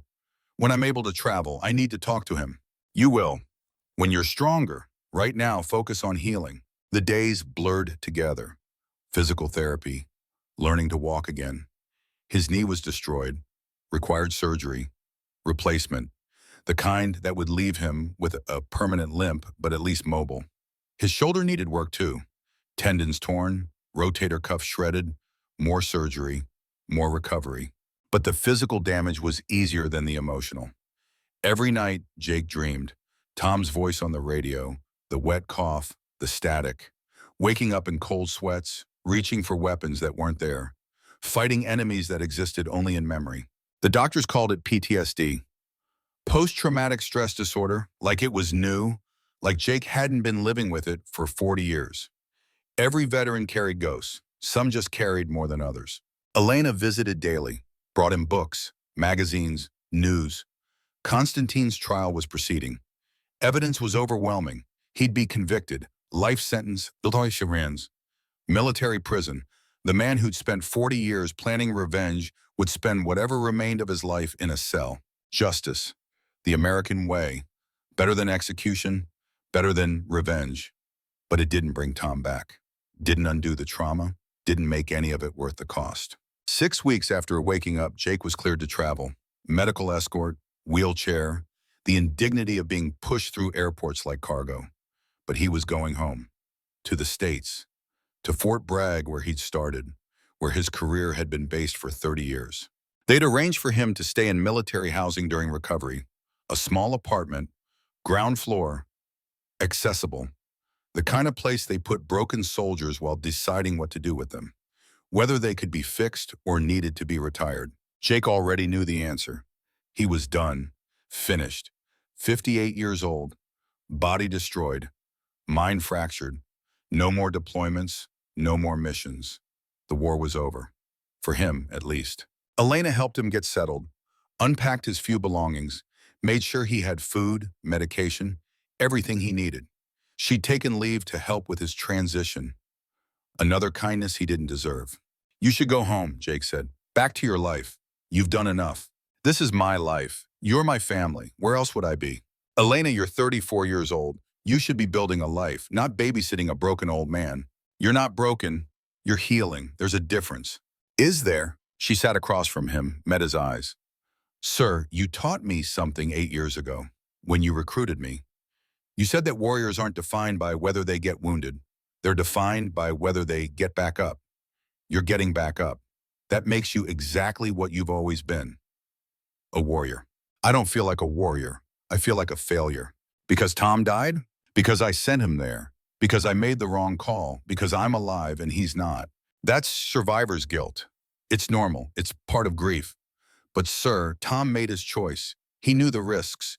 He went anyway because that's who he was. A warrior who protected others.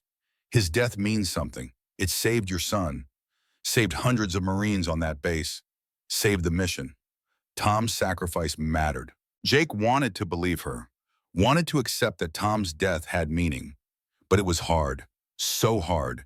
Easier to carry guilt. To punish himself. To believe he didn't deserve to survive when better men had died. The next morning there was a knock on Jake's door. He answered it from his wheelchair. Found a man in Marine dress uniform. Captain. Jake recognized the rank but not the face. Colonel Morrison? That's me. Sir, I'm Captain Rodriguez. I served under Sergeant Major Hendricks. I wanted to pay my respects, to tell you what he meant to us. Jake gestured him in. Rodriguez sat. Uncomfortable. The way young men get when talking to senior officers. Sir, Tom Hendricks saved my life. 3 years ago in Afghanistan. I was a private, green, scared. We walked into an ambush. I froze. Completely froze. Tom grabbed me, dragged me to cover, kept me calm, talked me through it. When it was over, he didn't report me, didn't write me up for cowardice. He just said, son, everyone freezes their first time. What matters is you don't freeze twice. He made me a better Marine, better man. When I heard he died, I had to come, had to tell someone what he meant. Jake listened, throat tight. Rodriguez wasn't the only visitor. Over the next week, a dozen came. Marines, sailors, soldiers, all with stories about Tom, how he'd mentored them, saved them, changed their lives. Each story was a piece of Tom's legacy, proof that his life had mattered, that his death, while tragic, was the culmination of a career spent protecting others. Jake started writing. Nothing official, just notes, memories, stories about Tom, funny ones, serious ones. The time they'd gotten drunk in Bosnia and Tom had tried to teach Jake to dance. The mission in Somalia where Tom had carried 3 wounded men to safety. The quiet moment after Sarah died when Tom had sat with Jake in silence because he'd known words were inadequate. 40 years of friendship condensed into stories. It wasn't enough, could never be enough, but it was something, a way to remember, to honor, to make sure Tom Hendricks wasn't forgotten. 8 weeks after the mission, Jake got a call. His son David, the civilian one, the engineer. Dad? David, it's good to hear from you. I heard you were back stateside. I wanted to check on you, see how you're doing. I'm healing, slowly but healing. Good, that's good. Dad, I need to tell you something. When you were in the coma, I came to Germany, sat with you, said things I needed to say. Elena told me, said you forgave me. I did, I do. Dad, I spent my whole life angry at you for never being there, for choosing the mission over us. But when I heard you might die, I realized something. You were trying to protect us, in your own way. Maybe it was the wrong way. Maybe you should have been home more. But your intentions were good, and intentions matter. Jake felt his eyes water, again. He'd cried more in the last 2 months than the previous 20 years. Thank you, son. That means more than you know. There's something else. Emma, your granddaughter. She wants to meet you, really meet you, not just see you in photos. I told Christina, my wife, about everything, about your career, about what you did in Syria, about Tom. She understands now why you were absent. She wants you to be part of Emma's life, if you want that. I do. God, I do. I want to be the grandfather I should have been. Then come visit. When you're able, come to Charlotte. Stay with us. Meet Emma properly. Let her know her grandfather. I will, I promise. Dad, one more thing. Marcus, he's not good. The psych evals are bad. They're talking about medical discharge. He's carrying so much guilt. About the civilians. About not opening the gates. About being alive when they're dead. I've tried to talk to him, but he won't listen to me. He needs you. Needs someone who understands. I'll go to him as soon as I can travel. Where is he? Walter Reed, medical hold. They've got him on suicide watch. The words hit like bullets. Suicide watch. His son, his Marine son who'd been so strong, so dedicated, so much like Jake. Broken by trauma. Contemplating the same escape Jake's father had taken. The cycle continuing unless someone broke it. Give me his number. I'll call him today. Jake made the call an hour later. Marcus answered on the fourth ring. His voice was hollow, empty. The voice of a man who'd stopped believing life was worth living. Marcus, it's your father. Silence, then. I heard you almost died. I did, but I didn't. I'm here and I need to talk to you. About what? About what you saw, about what you're carrying, about guilt and trauma, and how easy it would be to give up. You don't understand. I do. Marcus, I watched thousands die, not just in Syria, throughout my career. I've made calls that killed men. Good men. Men like Tom Hendricks who trusted me. I carry those corpses everywhere. Every decision, every mission, every man who died because of choices I made. Then you understand why I can't do this anymore. I understand the pain, the guilt, the weight, but I also understand something else. That giving up doesn't honor the dead. It just creates more casualties. Your grandfather killed himself when I was 15, drank himself to death, left me with questions I'll never have answers for, left me wondering if I could have saved him. Don't do that to me. Don't do that to your brother. Don't do that to Emma. I don't know how to live with this. Neither did I. Neither did your grandfather. But I'm learning. Took me 58 years and almost dying, but I'm finally learning, and I can teach you if you'll let me. More silence. Jake waited, let his son process. Finally, Marcus spoke. They want to discharge me. Medical. Say I'm unfit for duty. Maybe you are, right now. But that doesn't mean forever. Take the discharge, get help, real help, therapy, treatment, whatever it takes. And when you're ready, we'll figure out what comes next. Together. You mean that? I do. Marcus, I've failed you your entire life. Been absent, distant, chose duty over family. But I'm here now, finally, really here, and I'm not going anywhere. You're stuck with me. So let me be your father, finally, please.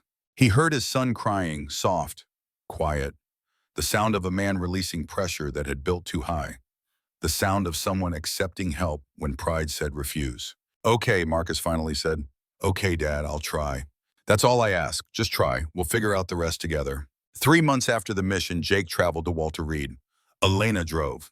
He still couldn't manage long distances. Still needed help. But he was mobile, walking with a cane, slowly, painfully, but walking. Marcus was in a private room. Medical hold ward, the kind where they put soldiers too broken to deploy, but not broken enough to discharge immediately. He looked thin, hollow, like someone had scooped out his insides and left only shell. But when he saw Jake, something flickered in his eyes, recognition, maybe hope.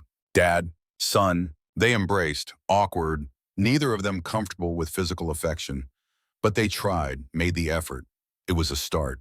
They talked for hours. Jake told him about Syria, about the mission, about Tom's death, about Constantine, about the choice to spare him, about fighting to live instead of dying for revenge. Marcus told him about the base, about the civilians begging to be let in, about children dying at the gates while Marines stood orders to keep them closed, about the sound of thousands choking, about the guilt of surviving when so many hadn't.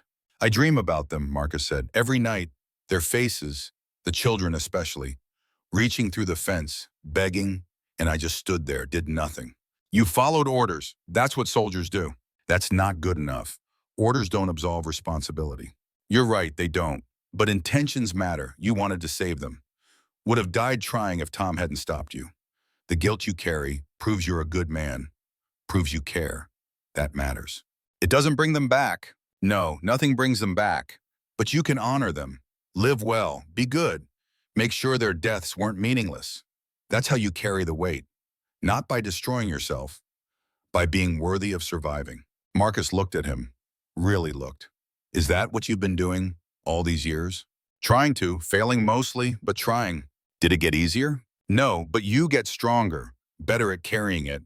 And having people who understand helps.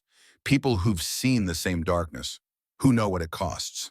Like you, like me, like Elena, like every warrior who's had to make impossible choices. You're not alone, Marcus. Never were. We're a brotherhood, we carry each other. They spent a week together, father and son, finally connecting, finally understanding each other. Jake told Marcus about his own father, about the suicide, about the guilt Jake had carried, about spending 40 years trying not to become that broken man. Marcus told Jake about growing up, about watching his father leave over and over, about birthdays missed, about graduations where other kids had parents and Marcus just had memories, about resenting Jake for years, about understanding finally that love takes different forms. On the last day, Marcus said something that broke Jake completely. Dad, I'm glad you didn't die. I'm glad you came home. I'm glad I get to know you finally. Really know you, not just a soldier, but the man. Jake couldn't speak, could only hug his son and cry.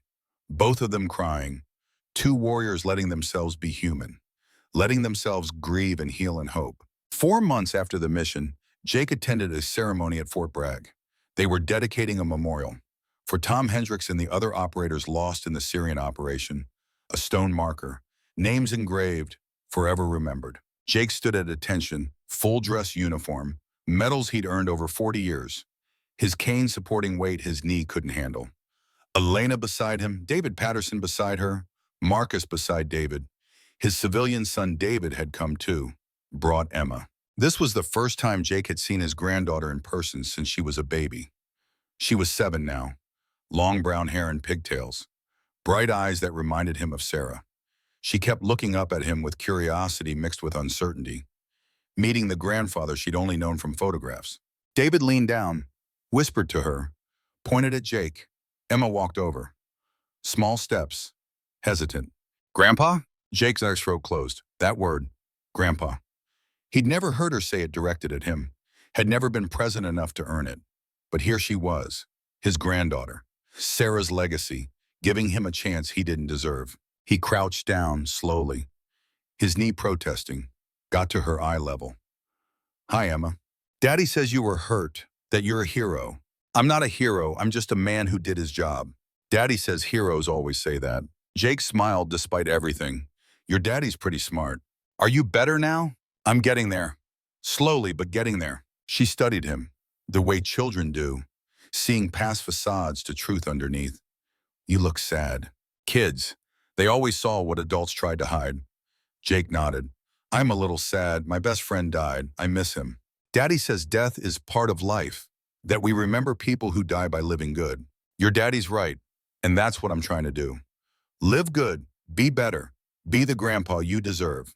Emma thought about that, then stepped forward, hugged him, small arms around his neck. The kind of pure, unconditional love only children offer. Jake hugged her back, felt something break and heal simultaneously. Tears came, again. But these were different. Not grief, hope. When they unveiled the memorial, Jake read Tom's name, saw it carved in stone, permanent, real. Emma stood beside him, holding his hand, her small fingers in his scarred ones. Connection. Family.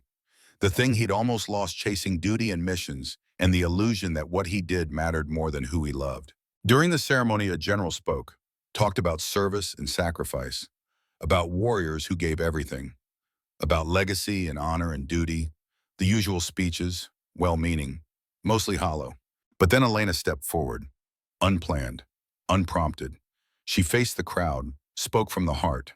I didn't know Sergeant Major Hendricks as long as most of you, only a few years. But he taught me something important. He taught me that warriors aren't defined by how they fight. They're defined by what they fight for. Tom fought for his brothers, for his country, for people he'd never meet. He gave his life protecting his symptomon. That's the highest calling, the truest service. We honor him not by mourning, but by living well, by being worthy of his sacrifice, by continuing the mission. That's what Tom would want. That's what warriors do. The crowd was silent. Then someone started clapping. Then others. Then everyone.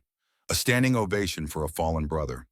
For a man who'd embodied everything the uniform meant. Jake clapped too, tears streaming down his face, not ashamed anymore, not hiding, just grieving. Openly, honestly, the way Tom deserved. Emma looked up at him, saw the tears, didn't understand but accepted, squeezed his hand tighter. After the ceremony, people approached. Officers Jake had served with, enlisted men he'd trained, civilians whose lives had been touched by Tom. Each had stories, memories, moments that mattered. A woman in her 40s approached, introduced herself as Tom's daughter. Rachel. Jake had met her once, years ago. She'd been a teenager then.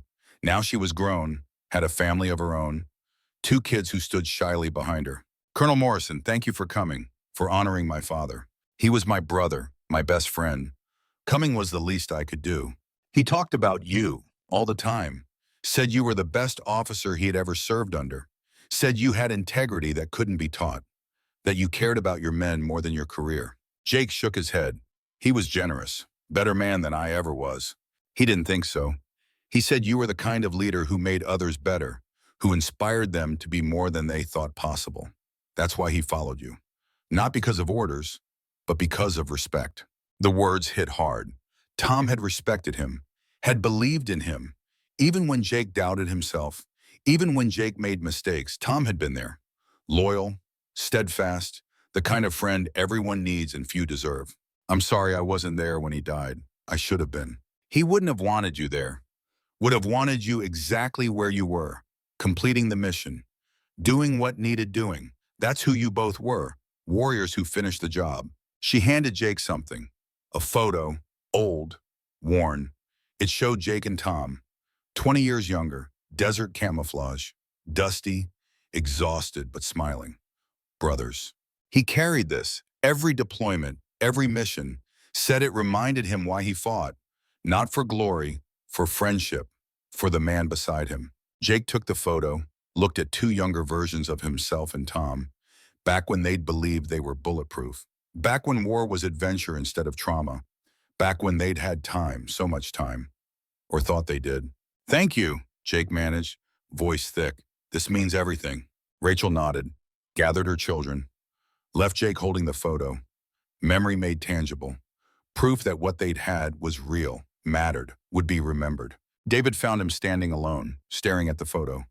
Dad? Sorry, just remembering. Good memories? The best. Your Uncle Tom. He was something special. I wish I'd known him better. Me too. I wish I'd brought you around more. Let you see what real brotherhood looked like. Let you understand what was worth fighting for. You're doing that now. Being here. Being present. That's what matters. Jake looked at his son, his civilian son, who'd chosen a different path, who'd seen enough military life to want something else. Smart choice. Healthy choice. The kind Jake should have made decades ago. David, I need to tell you something about your mother, about the promise I made her. You don't have to. I do. She made me promise to retire, to stop deploying, to finally be there for you and Marcus. I broke that promise. One last time. Went to Syria when I should have stayed home. And it cost Tom his life. Cost Marcus his peace of mind. Almost cost me everything. But you came back. You're here. You're keeping the promise now. Am I? I'm broken. Traumatized. Carrying ghosts that won't leave. Is that keeping a promise or just surviving? David put his hand on Jake's shoulder. Dad, Mom didn't want you perfect. She wanted you present. And you are. For the first time in my life, you're actually here. Mentally, emotionally, not planning the next deployment, not half focused on mission briefs. You're here with me, with Emma, with Marcus. That's keeping the promise. Jake wanted to believe it, wanted to accept that broken and present was better than whole and absent. Maybe it was. Maybe that's what Tom had died teaching him. That presence mattered more than perfection.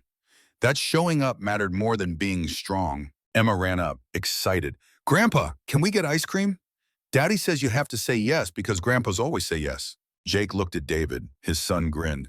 Rules are rules. Jake laughed. Actually laughed. First time since Syria. It felt strange. Foreign, but good. Human. The laugh of a man who was healing. Slowly, imperfectly, but healing. Ice cream sounds perfect. They walked to the car. Jake limping, using his cane. Emma holding his other hand. David beside them. Marcus had left earlier but promised to visit next week. His family, imperfect, scarred, but together. Finally together. At the ice cream shop, Emma ordered chocolate. David ordered vanilla. Jake ordered nothing. Just watched them. Studied his granddaughter's face. Saw Sarah in her expressions. Saw hope in her innocence. Saw possibility in her laughter. This is what Tom had died for. Not for mission success, not for medals. For this. For families staying together. For children eating ice cream without fear. For ordinary moments that were actually extraordinary. Emma offered Jake a bite of her ice cream. He took it. Chocolate, sweet, simple. The taste of normal life. The taste of peace. Good? She asked.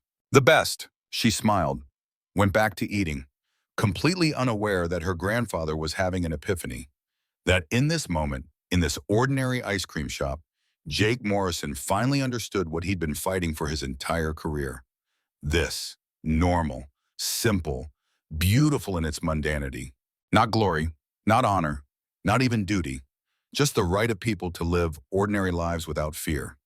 To eat ice cream with their families. To laugh. To love. To exist without violence. That's what warriors protected. Not nations. Not ideologies. Not abstractions. But moments like this. Children with sticky faces. Parents who didn't have to bury their kids. Grandparents who got second chances. Tom had always understood. That's why he'd followed Jake, not because of orders, but because he believed in protecting these moments, in making the world safe for ice cream and laughter and ordinary days. Jake silently promised Tom something, sitting in that ice cream shop, watching his granddaughter be 7 years old. He promised to live well, to be present, to make sure Tom's sacrifice meant something, to honor him not with medals, but with presence, with love, with being the grandfather Emma deserved and the father Marcus and David needed. One last mission, the hardest one, learning to live instead of just survive, learning to be present instead of preparing for the next deployment. Learning that strength wasn't about never breaking. It was about putting yourself back together.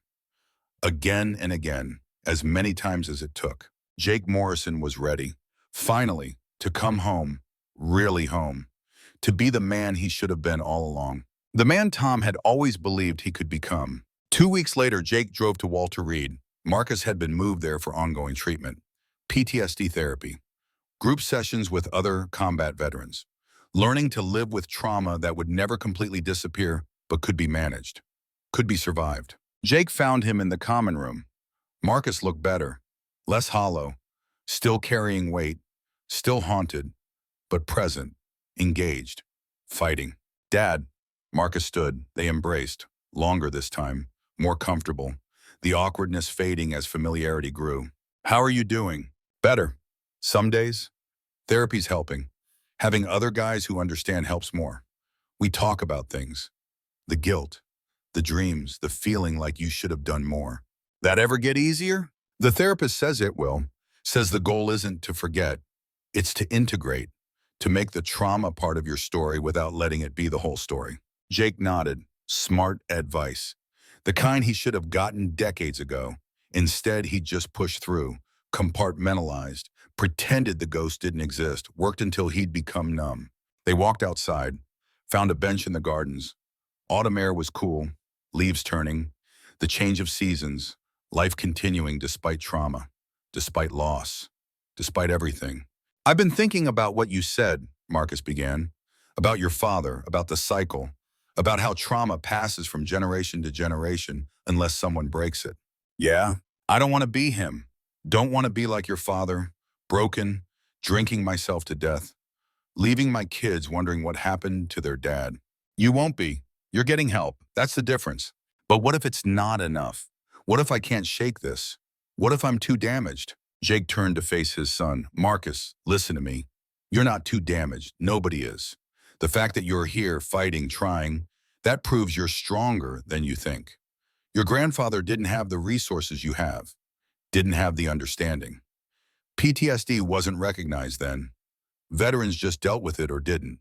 He chose not to, but you're choosing differently. Sometimes I don't feel like I'm choosing, feels like I'm just surviving day to day. That's okay. Some days survival is enough. Some days just getting out of bed is a victory. You stack those days, one after another. Eventually you look back and realize you've been living, not just surviving, living. Marcus was quiet, processing, then asked the question Jake had been waiting for. How do you do it, Dad? You've seen so much worse than me. 40 years of war, of death, of making impossible choices. How are you not destroyed? Jake thought about lying, about pretending he had it all figured out. But Marcus deserved truth. I am destroyed, or I was. I carried it all wrong, kept it inside. Thought being strong meant never showing weakness, never admitting hurt. I watched my father collapse under that weight, and instead of learning from his mistake, I just tried to be tougher, push harder, feel less. Did it work? For a while, until it didn't, until Tom died and I couldn't pretend anymore. Couldn't hide behind the mission. Couldn't tell myself that duty mattered more than healing. Tom's death broke me open, made me face everything I'd been avoiding.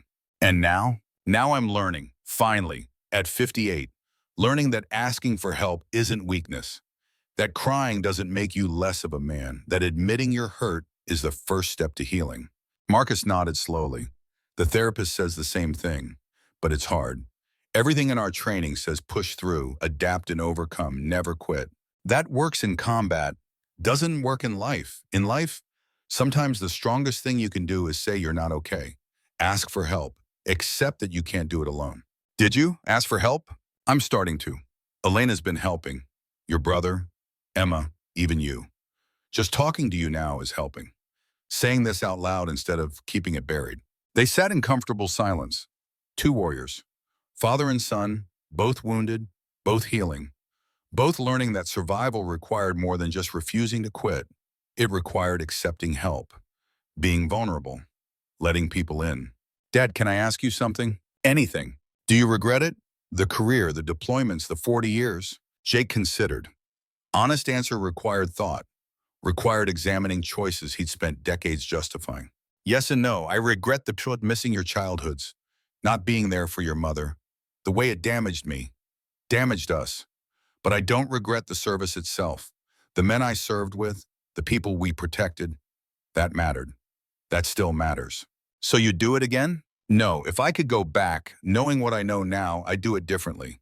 Still serve, but shorter, healthier, with boundaries. I'd prioritize family more, be present more.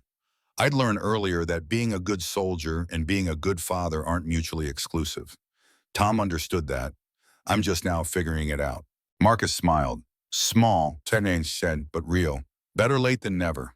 That's what I keep telling myself. A therapist appeared, called for Marcus. Time for his session. He stood, hugged Jake. Thanks for coming, Dad, for being here. It helps, more than you know.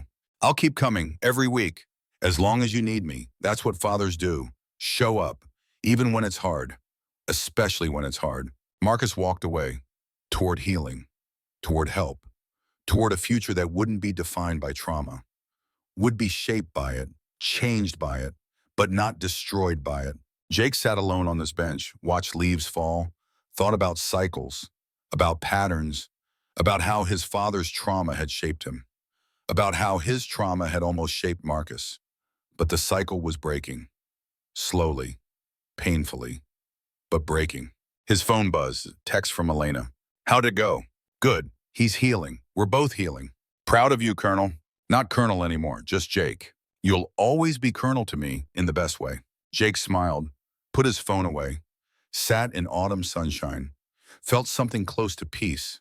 Not complete, not perfect, but present, real, the beginning of something. He thought about Tom, about the photo Rachel had given him, about 40 years of brotherhood compressed into one image. Tom would have liked this, seeing Jake finally figure it out, finally understand that strength came in many forms, that surviving meant more than refusing to die.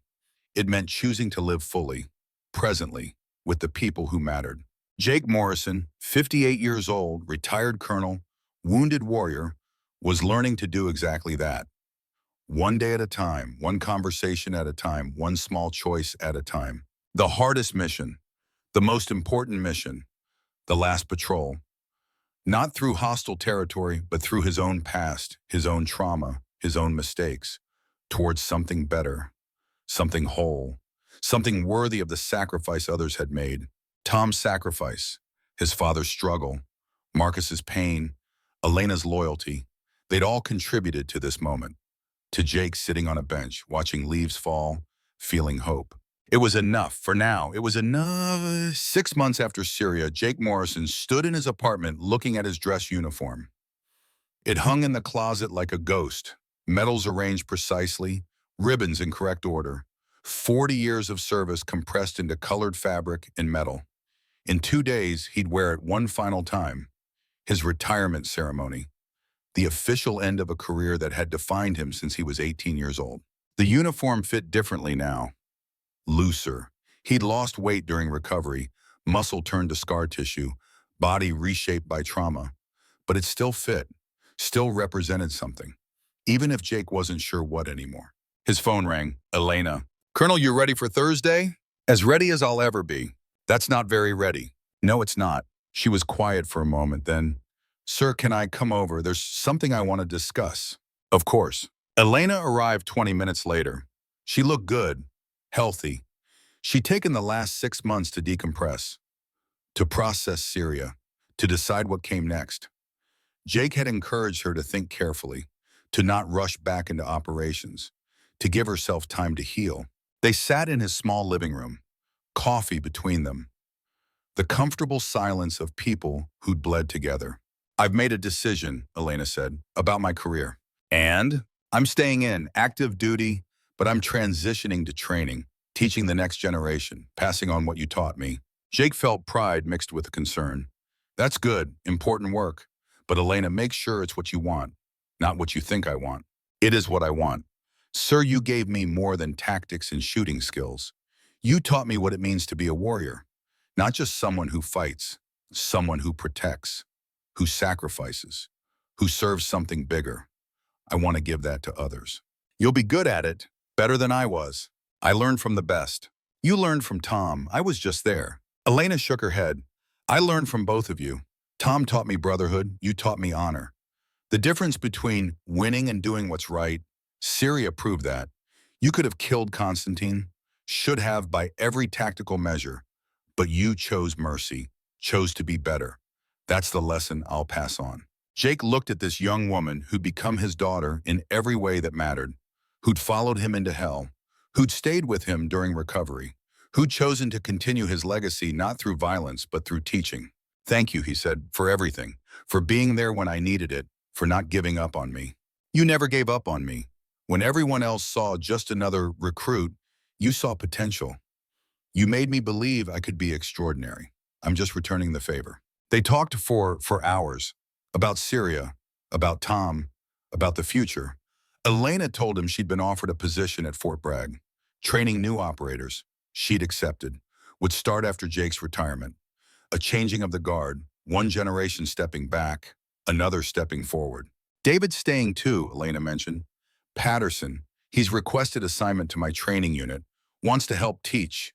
Says if we trained him, he can help train others. Good. He's a good operator, young, still learning, but good heart. You'll work well together. That's the plan. Create a new kind of warrior. One who understands that strength includes knowing when not to fight, when to show mercy, when to choose the hard right over the easy wrong. Jake smiled. Tom would love that. The idea that his death led to better training, better warriors. That matters. It does. And sir, there is something else. The Medal of Honor ceremony for Tom. It's the day after your retirement. The Pentagon wanted to separate them, but Tom's daughter requested they be close together. Said Tom would have wanted you there, front row. Jake felt his throat tighten. Medal of Honor, the highest recognition, Tom receiving it posthumously, Jake watching his best friend honored for sacrifice that should never have been necessary. I'll be there, wouldn't miss it. Good, because Rachel, Tom's daughter, she wants you to speak, to say something about who Tom was, not the warrior, the man. The weight of that settled on Jake, speaking at Tom's ceremony, finding words adequate to describe 40 years of brotherhood, of shared danger, of loyalty that transcended duty. It felt impossible, but necessary. I'll do it. I'll try to do him justice. Elena left an hour later. Jake sat alone, thinking about Thursday, about standing in front of officers and enlisted, about speeches and salutes and the formal recognition of service rendered. It all felt hollow, performative.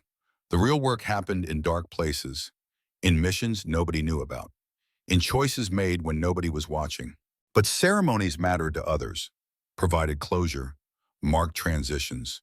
So Jake would participate, would wear his medals, would shake hands, would pretend retirement was an ending rather than just another beginning. The next day, Marcus visited. Jake's son looked better every time they met, still carrying weight, still haunted, but present, engaged, fighting. The therapy was working, slowly, but working. Dad, I wanted to give you something before the ceremony. Marcus handed him a box, small, wrapped simply. Jake opened it. Inside was a watch, not expensive, not fancy, just a good, solid watch with an engraving on the back. To Dad, for being there when it mattered. Love, Marcus. Jake looked at his son, saw Sarah in his eyes, saw himself in his bearing, saw hope in his presence. Thank you. This means everything. You showed up, Dad, finally. After all those years, you showed up. That's what matters. Not the medals, not the missions, just being there. They spent the afternoon together, walking, talking, building the relationship they should have had decades ago. Marcus told him about his progress, about group therapy, about connecting with other veterans, about learning to carry trauma without letting it destroy him. I'm thinking about teaching, Marcus said. When I'm ready, maybe high school, history, maybe JROTC. Give kids perspective. Show them what service means, the good and the cost. You'd be good at that. You have empathy, understanding. That's what good teachers need. Learned it from watching you these last 6 months. The way you've handled recovery. The way you've been there for me, for Emma. You're teaching by example. Jake wanted to argue, to say he'd failed for 40 years. But maybe Marcus was right. Maybe redemption wasn't about erasing the past. It was about learning from it, growing, being better going forward. The retirement ceremony arrived, Fort Bragg's main parade ground, hundreds in attendance, officers Jake had served with, enlisted he'd trained, civilians whose lives his missions had touched. They filled the stands, waiting to honor a warrior who'd given 40 years. Jake stood backstage, uniform pressed, medals gleaming, his cane leaning against the wall. He'd walk without it for the ceremony, would endure the pain, would stand tall one last time. For them, for Tom, for everyone who'd believed in him. General Richards found him. Jake, ready? As I'll ever be. You deserve this, every bit of recognition you're getting. You've been one of the finest officers I've ever known. I was just doing my job. That's what all the great ones say. The ceremony began. Music, flags, the formal rituals of military tradition. Jake walked onto the stage, his knees screaming, his shoulder tight. But he walked, stood at attention, faced the crowd. Richard spoke, recounted missions, most classified, details vague, but enough for those who knew to understand. Iraq, Afghanistan, Syria, countless operations that would never be publicly acknowledged. Lives saved, threats neutralized. 40 years of walking into darkness so others could live in light. Then came the Medal of Honor, not for Jake, but recognition for service. Legion of Merit with Valor, presented by a 3-star general. Words about sacrifice and leadership in the highest traditions of military service. Jake accepted it, added it to his uniform. Another piece of metal, another memory. But this one felt different. Felt like closure, like permission to finally step back, to finally rest. Then it was Jake's turn to speak. He'd prepared remarks, written them, practiced them, but standing at the podium, looking at hundreds of faces, he set the paper aside. Spoke from the heart instead. 40 years. That's a long time to serve. A long time to be a soldier. Some of you have been with me for most of it. You know what that time cost, what it took. Not just from me, but from families, from wives who became widows, from children who grew up without fathers, from men like Tom Hendricks who gave everything. He paused, collected himself, continued. I'm standing here today because of men like Tom, because of warriors who had my back, who carried me when I fell, who believed in the mission even when I doubted. My career wasn't mine. It belonged to everyone who served beside me, everyone who trusted me to bring them home. I didn't always succeed. That's the weight I carry. The men who didn't come back, the families who lost fathers and sons and brothers. The crowd was silent, listening, understanding. But I also carry the victories, the lives saved, the missions completed, the evil stopped. That mattered, still matters. And I'm grateful for the privilege of serving, of being part of something bigger than myself, of standing in the gap between civilization and chaos. Jake looked at Elena, at David Patterson, at Marcus. His family, chosen and born, all present, all supportive. As I retire, I leave this uniform behind, but not the values, not the commitment, not the brotherhood.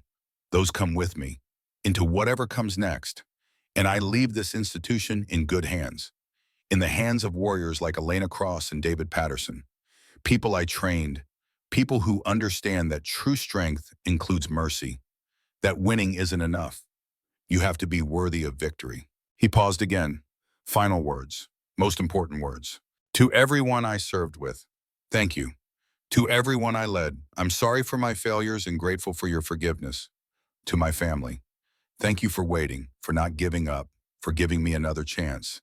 And to Tom Hendricks, my brother, my friend, I hope I've honored your sacrifice. I hope I've become the man you believed I could be. I'll spend whatever time I have left trying to be worthy of your faith. Jake stepped a step back, saluted. The crowd rose. Applause. Standing ovation.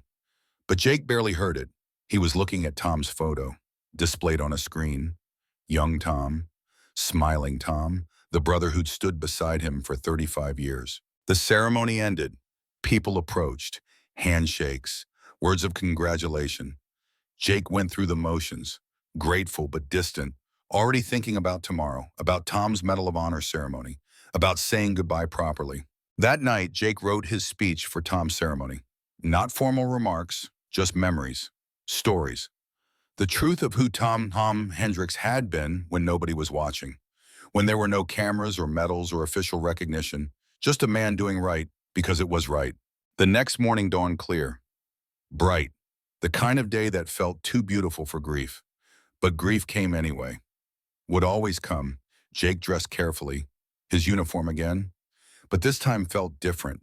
This time wasn't about him, was about honoring someone who deserved every recognition. The ceremony was at Arlington. Tom would be buried there, among warriors, among heroes, among men and women who'd given everything for their country. He'd earned that place, earned it 1,000 times over. Jake arrived early, found Rachel, Tom's daughter. She was in her 40s now, 2 children with her, Tom's grandchildren, kids he'd never meet, wouldn't see grow up. Another cost of service. Colonel Morrison, thank you for coming. Wouldn't be anywhere else. Thank you for speaking, for telling people who Dad really was. The media will focus on the mission, on the heroics, but I want people to know the man, the father, the friend. You knew him best. I'll do my best. Tom deserves that. The ceremony was formal, full honors, taps played by a solitary bugler, 21 gun salute, the flag folded with precision. Presented to Rachel. She held it, tears streaming, her children beside her, too young to fully understand, old enough to know loss. The Medal of Honor was presented posthumously, the highest recognition, for actions above and beyond, for sacrificing himself to save others, for embodying everything the uniform meant. Rachel accepted it, held it, another piece of her father, tangible proof that his death mattered, meant something, wasn't in vain. Then Jake spoke, stepped to the podium, looked at hundreds of attendees, military brass, politicians, media, people who'd never known Tom, would never understand who he really was. Jake would tell them, "Tom Hendricks was my best friend for 35 years. We served together in Desert Storm, Somalia, Bosnia, Iraq, Afghanistan, Syria. We bled together, laughed together, cried together. He was my brother in every way that mattered." Jake's voice was steady, but his eyes were wet. The official record will tell you Tom died heroically, saving Marines at a military base, exposing himself to chemical weapons to protect others. That's true, that's what happened, but it doesn't tell you who Tom was, who he'd always been, a man who put others first, always, without question, without hesitation. He shared stories. Tom teaching a scared private how to be brave. Tom carrying a wounded man 6 kilometers to safety. Tom sitting with Jake in silence after Sarah died because he knew words were inadequate. Tom making everyone around him better, stronger, more human. Tom used to say that fear is just your body getting ready to do amazing things. He lived that. Never let fear stop him from doing what was right, even when it cost him everything, even when it took his life. Jake looked at Rachel, at her children, at Tom's legacy. Tom died so others could live. That's the simple truth. He had a choice: stay safe or expose himself to help civilians. He chose others. That's who he was. That's who he'd always been. And we honor him not just with medals, not just with ceremonies, but by living the way he lived, putting others first, serving something bigger than ourselves, being worthy of his sacrifice. Jake stepped back. The ceremony continued. Prayers, more speeches, the formal rituals. But Jake was lost in memory. 40 years of friendship, of brotherhood, of having someone who always had your back, no matter what, no matter the canvas. After people dispersed, Jake stayed, stood at Tom's grave. Fresh marker, simple, just name, rank, dates. Tom wouldn't have wanted anything fancy, would have wanted to be remembered for who he was, not what he'd earned. I miss you, brother. Every day, every moment. The world's quieter without you, less certain. But I'm trying to honor you, trying to be better, trying to make your sacrifice mean something. He felt a hand on his shoulder, turned. Marcus stood there, his son, understanding, sharing the grief. He was a good man, the best. Did he have family besides Rachel? We were his family, all of us, the men he served with. That's how Tom saw it. Blood doesn't make family. Choice does. Loyalty does. Love does. Marcus nodded, like you and me, starting over, choosing to be family. Yeah, like that. They stood together, father and son, at a warrior's grave, honoring sacrifice, understanding cost, hoping to be worthy. That night, Jake couldn't sleep. Lay in bed, staring at ceiling, processing everything. 40 years ending. Tom gone. New chapter beginning. It was overwhelming, terrifying, necessary. He got up, walked to his desk, pulled out paper, and began writing. Not official reports, not mission summaries, just letters. To everyone who'd mattered, everyone who'd shaped him, everyone he'd failed or helped or lost along the way. Letters he'd never send, just needed to write, needed to externalize the weight, put it somewhere outside his head. He wrote to his father about understanding now, about forgiving him for breaking, about wishing he'd shown more compassion when the old man was struggling. He wrote to Sarah about failing her, about choosing duty over love, about hoping she'd forgiven him, about trying to be better for their sons. He wrote to Tom about grief and guilt and gratitude, about missing him, about promising to live well enough for both of them. He wrote until dawn, until his hand cramped, until he'd purged enough weight to breathe easier. Then he collected the letters, put them in an envelope, sealed it, wrote on the outside, "For my sons, when I'm gone, so they understand." The weeks after the ceremonies blurred together, Jake attended physical therapy, continued healing, slowly, imperfectly, but progressing. His knee would never be right, his shoulder would always hurt, but he was mobile, independent. That was enough. Elena started her new position. Training operators, she called Jake weekly, asked advice, shared stories, told him about young recruits who reminded her of herself, who had potential, who needed mentoring. Jake gave what guidance he could, felt useful, relevant, still contributing, even retired. David Patterson excelled, natural teacher, combined tactical excellence with emotional intelligence. The kind of instructor who made students better, not through fear, but through inspiration. Tom would have liked him, would have recognized a kindred spirit. Marcus progressed, was discharged from the military, honorably. Medical, he accepted it, had processed enough to understand it wasn't failure, just redirection. He applied to grad school. Education program, would become the teacher he talked about, would help the next generation learn from his mistakes, grow from his experience. Jake visited him weekly. Sometimes they talked, sometimes they just sat together. Comfortable silence, the kind that came from shared understanding, from both having faced darkness and survived.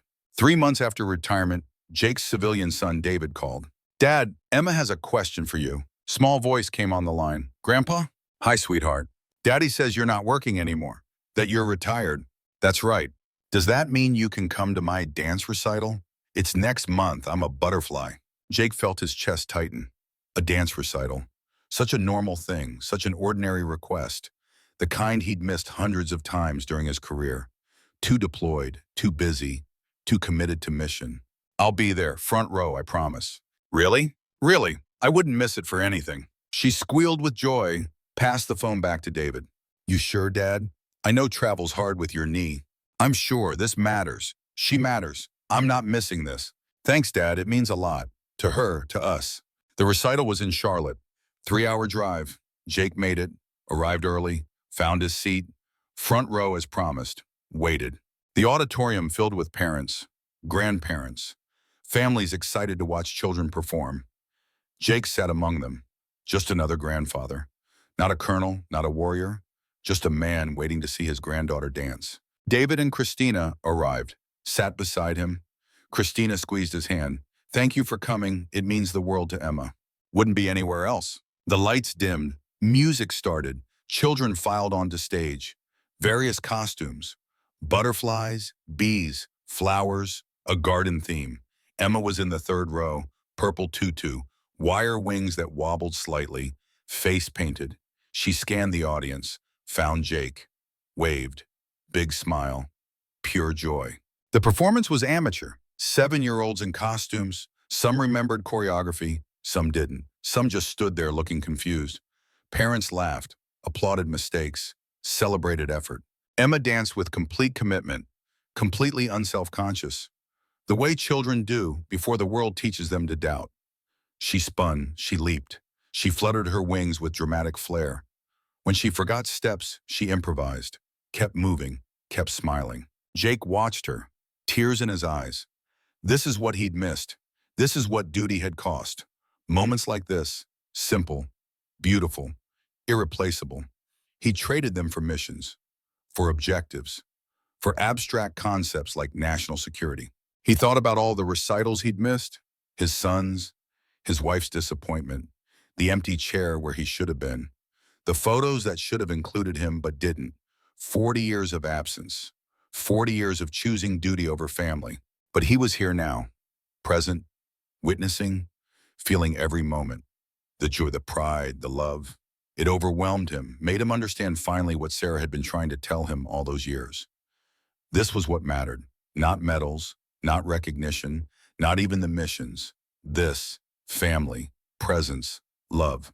The performance ended, children bowed, audience stood, applauded. Emma ran off stage, emerged moments later in regular clothes, ran straight to Jake, launched herself at him.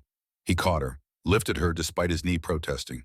"Did you see me, Grandpa? Did you see my dance?" I saw every second. You were perfect, beautiful, the best butterfly I've ever seen. I forgot some steps. I didn't notice. You made it look like you were supposed to do exactly what you did. She hugged him, small arms around his neck. Complete trust, complete love, the kind only grandchildren offer. Jake held her, let himself feel it. The connection, the love, the possibility of redemption through presence. Can we get ice cream? Jake looked at David. His son grinned. Grandpa's call. Ice cream sounds perfect. They went to a local shop, ordered sundaes, sat in a booth. Emma between Jake and David, Christina across. A family, normal, domestic. The kind of scene Jake had dreamed about during deployments but never quite believed was possible for him. Emma talked nonstop, about dance, about school, about her friends, about everything. Jake listened, really listened, not planning the next deployment, not thinking about briefings, just present, engaged, being grandfather. Grandpa, tell me a story about when you were a soldier. David started to intervene. Emma, maybe not. Jake stopped him. It's okay, she should know. He looked at Emma. What kind of story? A happy one. Were you happy when you were a soldier? Complex question. Jake thought carefully about his answer. Sometimes. When I was with my friends, when I knew I was helping people, when I felt like what I did mattered.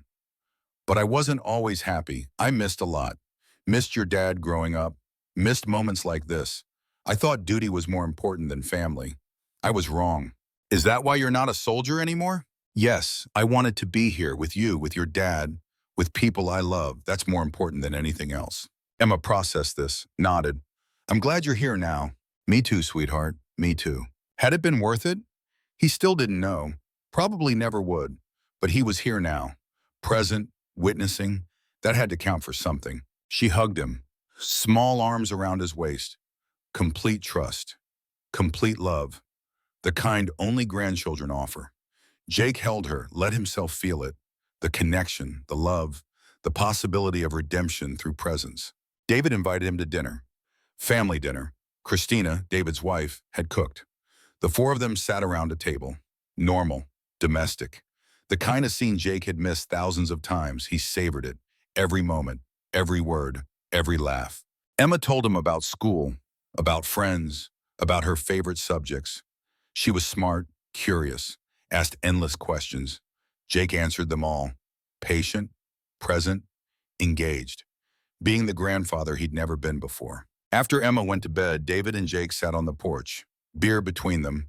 Comfortable silence of father and son who'd finally learned to coexist. She adores you, David said. Talks about you constantly. About her hero grandpa. I'm not a hero. To her you are. That's what matters. Jake nodded, accepted it. Let himself be what Emma needed, even if he didn't feel worthy, even if he carried guilt. Children saw things simply, loved without condition. Maybe he could learn from that. Thank you, Jake said, for giving me this chance, for letting me be part of her life. I don't deserve it. Everyone deserves second chances, Dad. That's what I'm learning. From you. From watching you change. It's never too late to be better. 6 months after retirement, Jake established a routine. Mornings at the VA.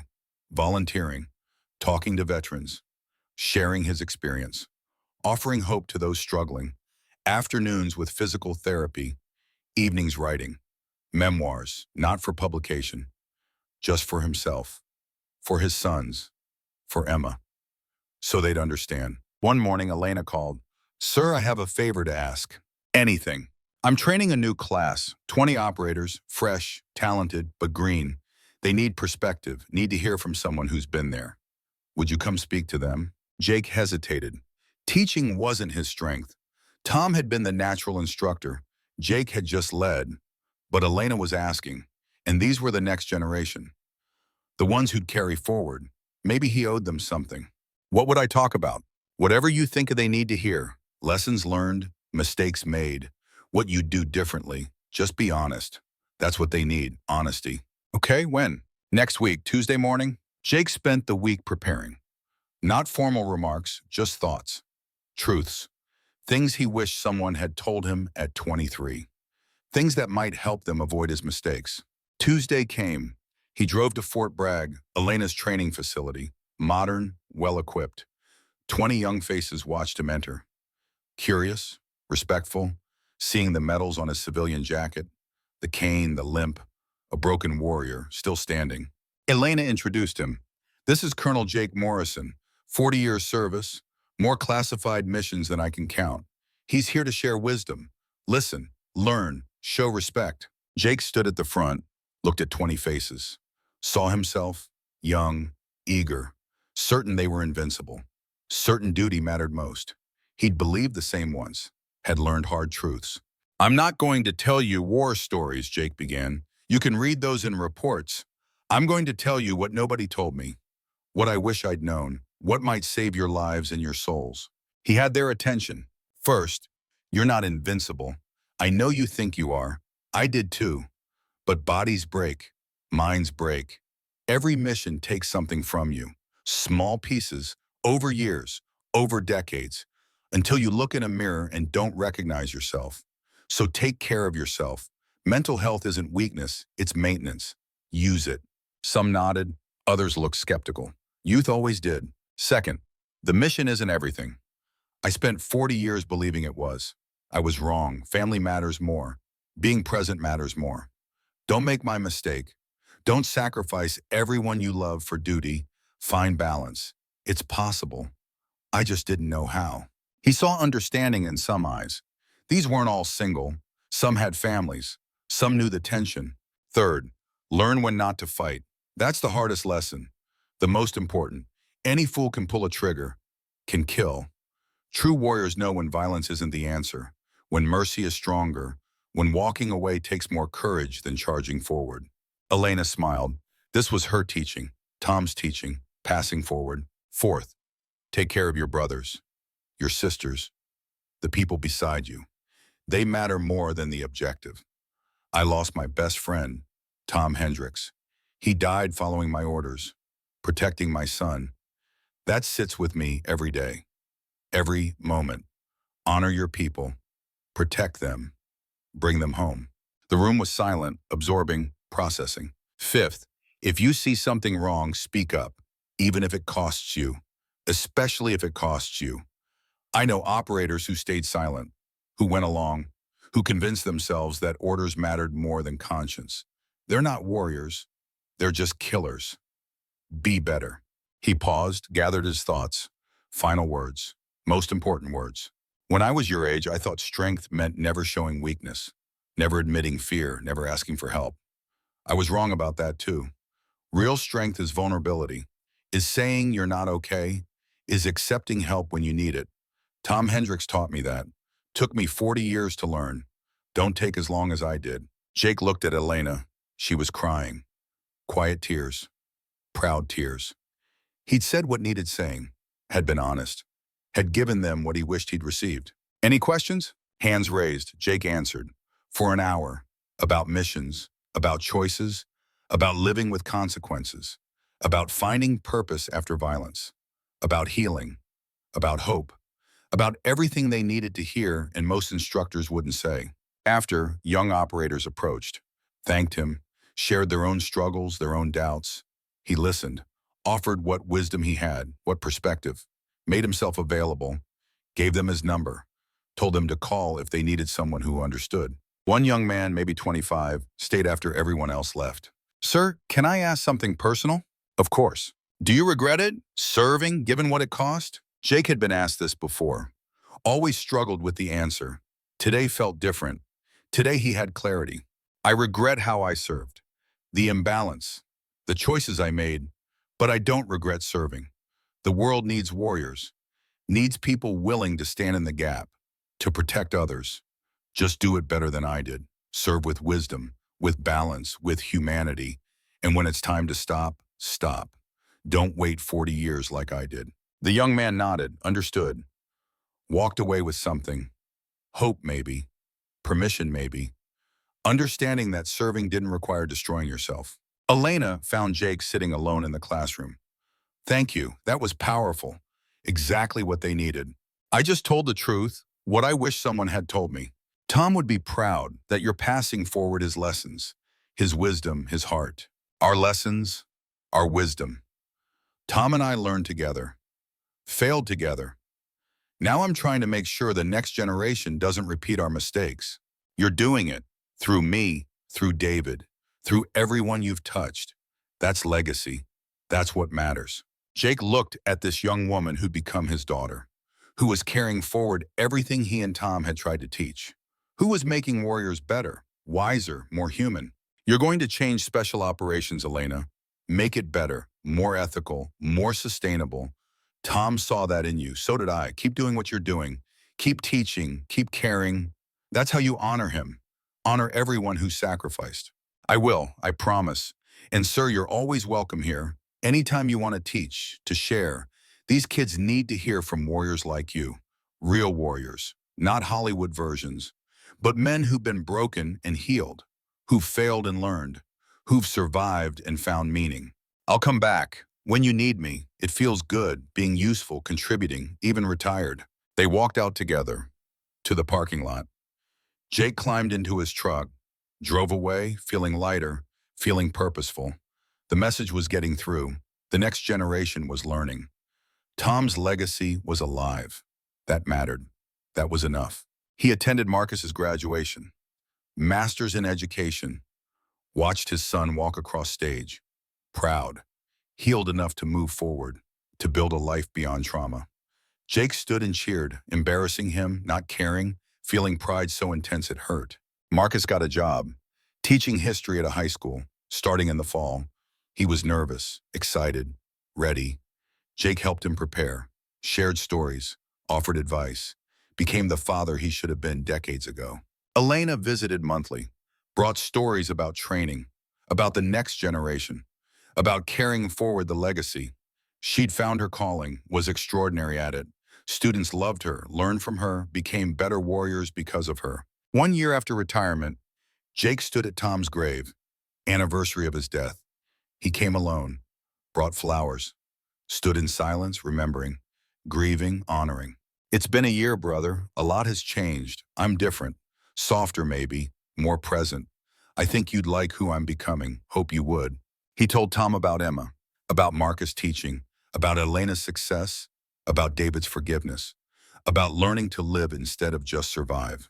I miss you every day, but I'm trying to honor your sacrifice, trying to live well enough for both of us, trying to be worthy of the gift you gave me, another chance, another life, another opportunity to get it right. As he turned to leave, he saw Elena, standing at distance, respectful, waiting. He waved her over. I come here sometimes too, she said, to talk to him, to remember. He'd like that. Tom believed in you, saw your potential. He believed in both of us, saw what we could become before we saw it ourselves. They stood together, two warriors, mentor and student, father and daughter, connected by loss, bound by memory, moving forward while honoring past. Sir, can I ask you something? Anything. Do you regret it? Retiring, stepping back? Jake thought. Honest answer required consideration. No, I regret not doing it sooner. I regret the 40 years I spent as a soldier when I could have been a father. But retiring, that's the best decision I ever made. Gave me time. Time to know my sons, my granddaughter. Time to heal. Time to be human instead of just warrior. Do you miss it? The missions? The action? Sometimes. But I don't miss the cost, the weight, the constant deployment. I'm tired, Elena. 59 years old and tired. I've earned rest. Tom's death taught me that. Life's too short to spend it all fighting. Sometimes you need to stop, live, love, be present. Elena nodded, understanding. I'm glad you did. Glad you're here. Glad you're happy. I'm working on happy. Getting closer, day by day. They left together. Walked through Arlington, past rows of white markers. Each one a story. Each one a sacrifice. Each one a life given for others. The weight of it was staggering. The honor immense. Tom rested among heroes, had earned his place, would be remembered. 2 years after retirement, Jake got a call. Rachel, Tom's daughter, she was getting married, wanted Jake to walk her down the aisle, said Tom would have wanted it, said Jake was family. Jake attended, wore a suit, not his uniform, just a man, a friend, a brother to someone who couldn't be there. He walked Rachel down the aisle, gave her away, represented Tom, honored him by being there, by continuing to show up, by being the friend Tom had deserved. At the reception, Rachel's children played, Tom's grandchildren, growing up without him, but knowing his stories, knowing his legacy. Jake told them stories, made Tom real, made sure they understood the man their grandfather had been. 3 years after retirement, Jake bought a cabin, Montana, the place Sarah had always wanted, remote, quiet, mountains and trees and silence. He spent summers there, reading, writing, thinking, finding peace in solitude. Emma visited. Now 10, still bright, still curious, they hiked together slowly. Jake's knee limiting distance, but they walked, talked, built memories. He taught her about nature, about patience, about seeing beauty in simple things. Grandpa, were you scared when you were a soldier? All the time, but you did it anyway? That's what courage is, being scared and doing it anyway, not for glory, for the people you love, for the people who can't protect themselves.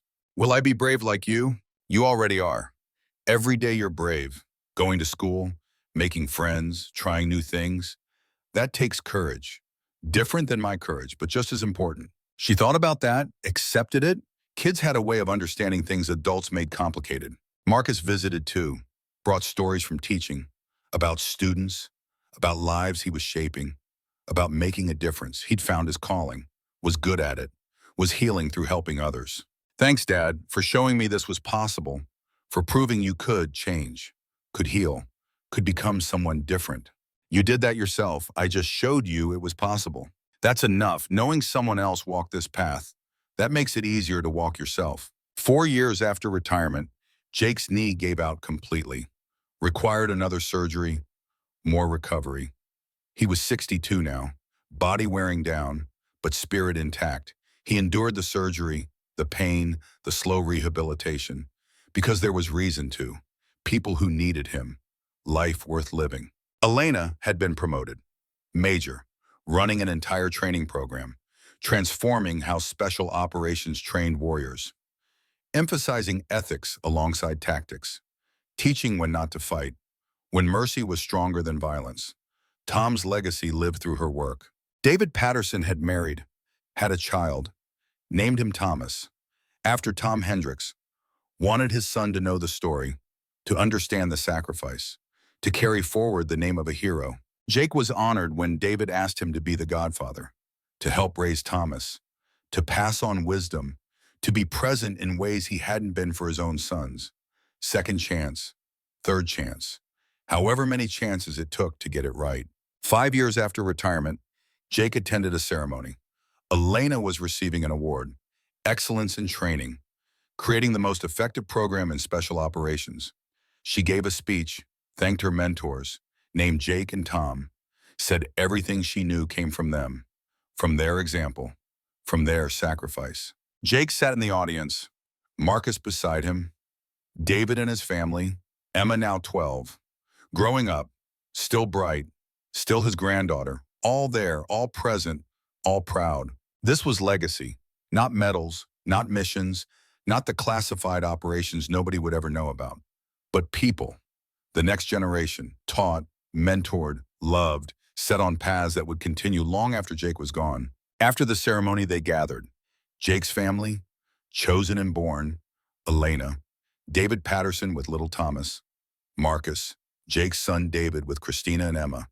3 generations, connected by love, by choice, by shared experience.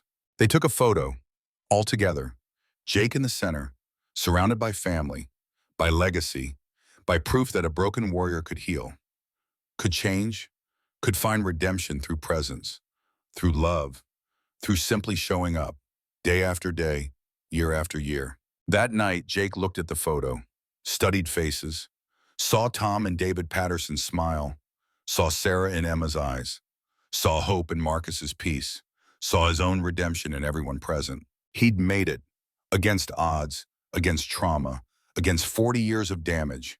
He'd survived, had healed, had found purpose beyond violence, had learned that the hardest battles weren't fought with weapons. They were fought with choice, with presence, with love. Tom would be proud. Sarah would be proud.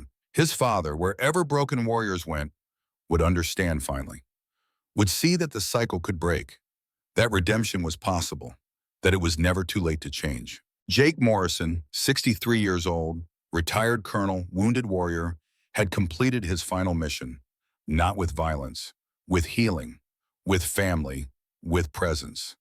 The hardest mission, the most important mission, the last patrol, not through hostile territory, but through his own past, his own failures, his own pain, towards something better, something whole, something worthy of everyone who'd sacrificed so he could have this moment. He looked at Tom's photo, the one Rachel had given him, two young warriors, brothers, not knowing what waited, not knowing the cost, just committed to each other, to the mission, to doing what was right. We made it, brother. Not the way we planned, but we made it. You through sacrifice, me through surviving. Both of us doing what we had to. Both of us worthy. Both of us home, finally. Rest easy, Tom. Your legacy lives. In Elena, in David, in everyone we touched. You're not forgotten. Never will be.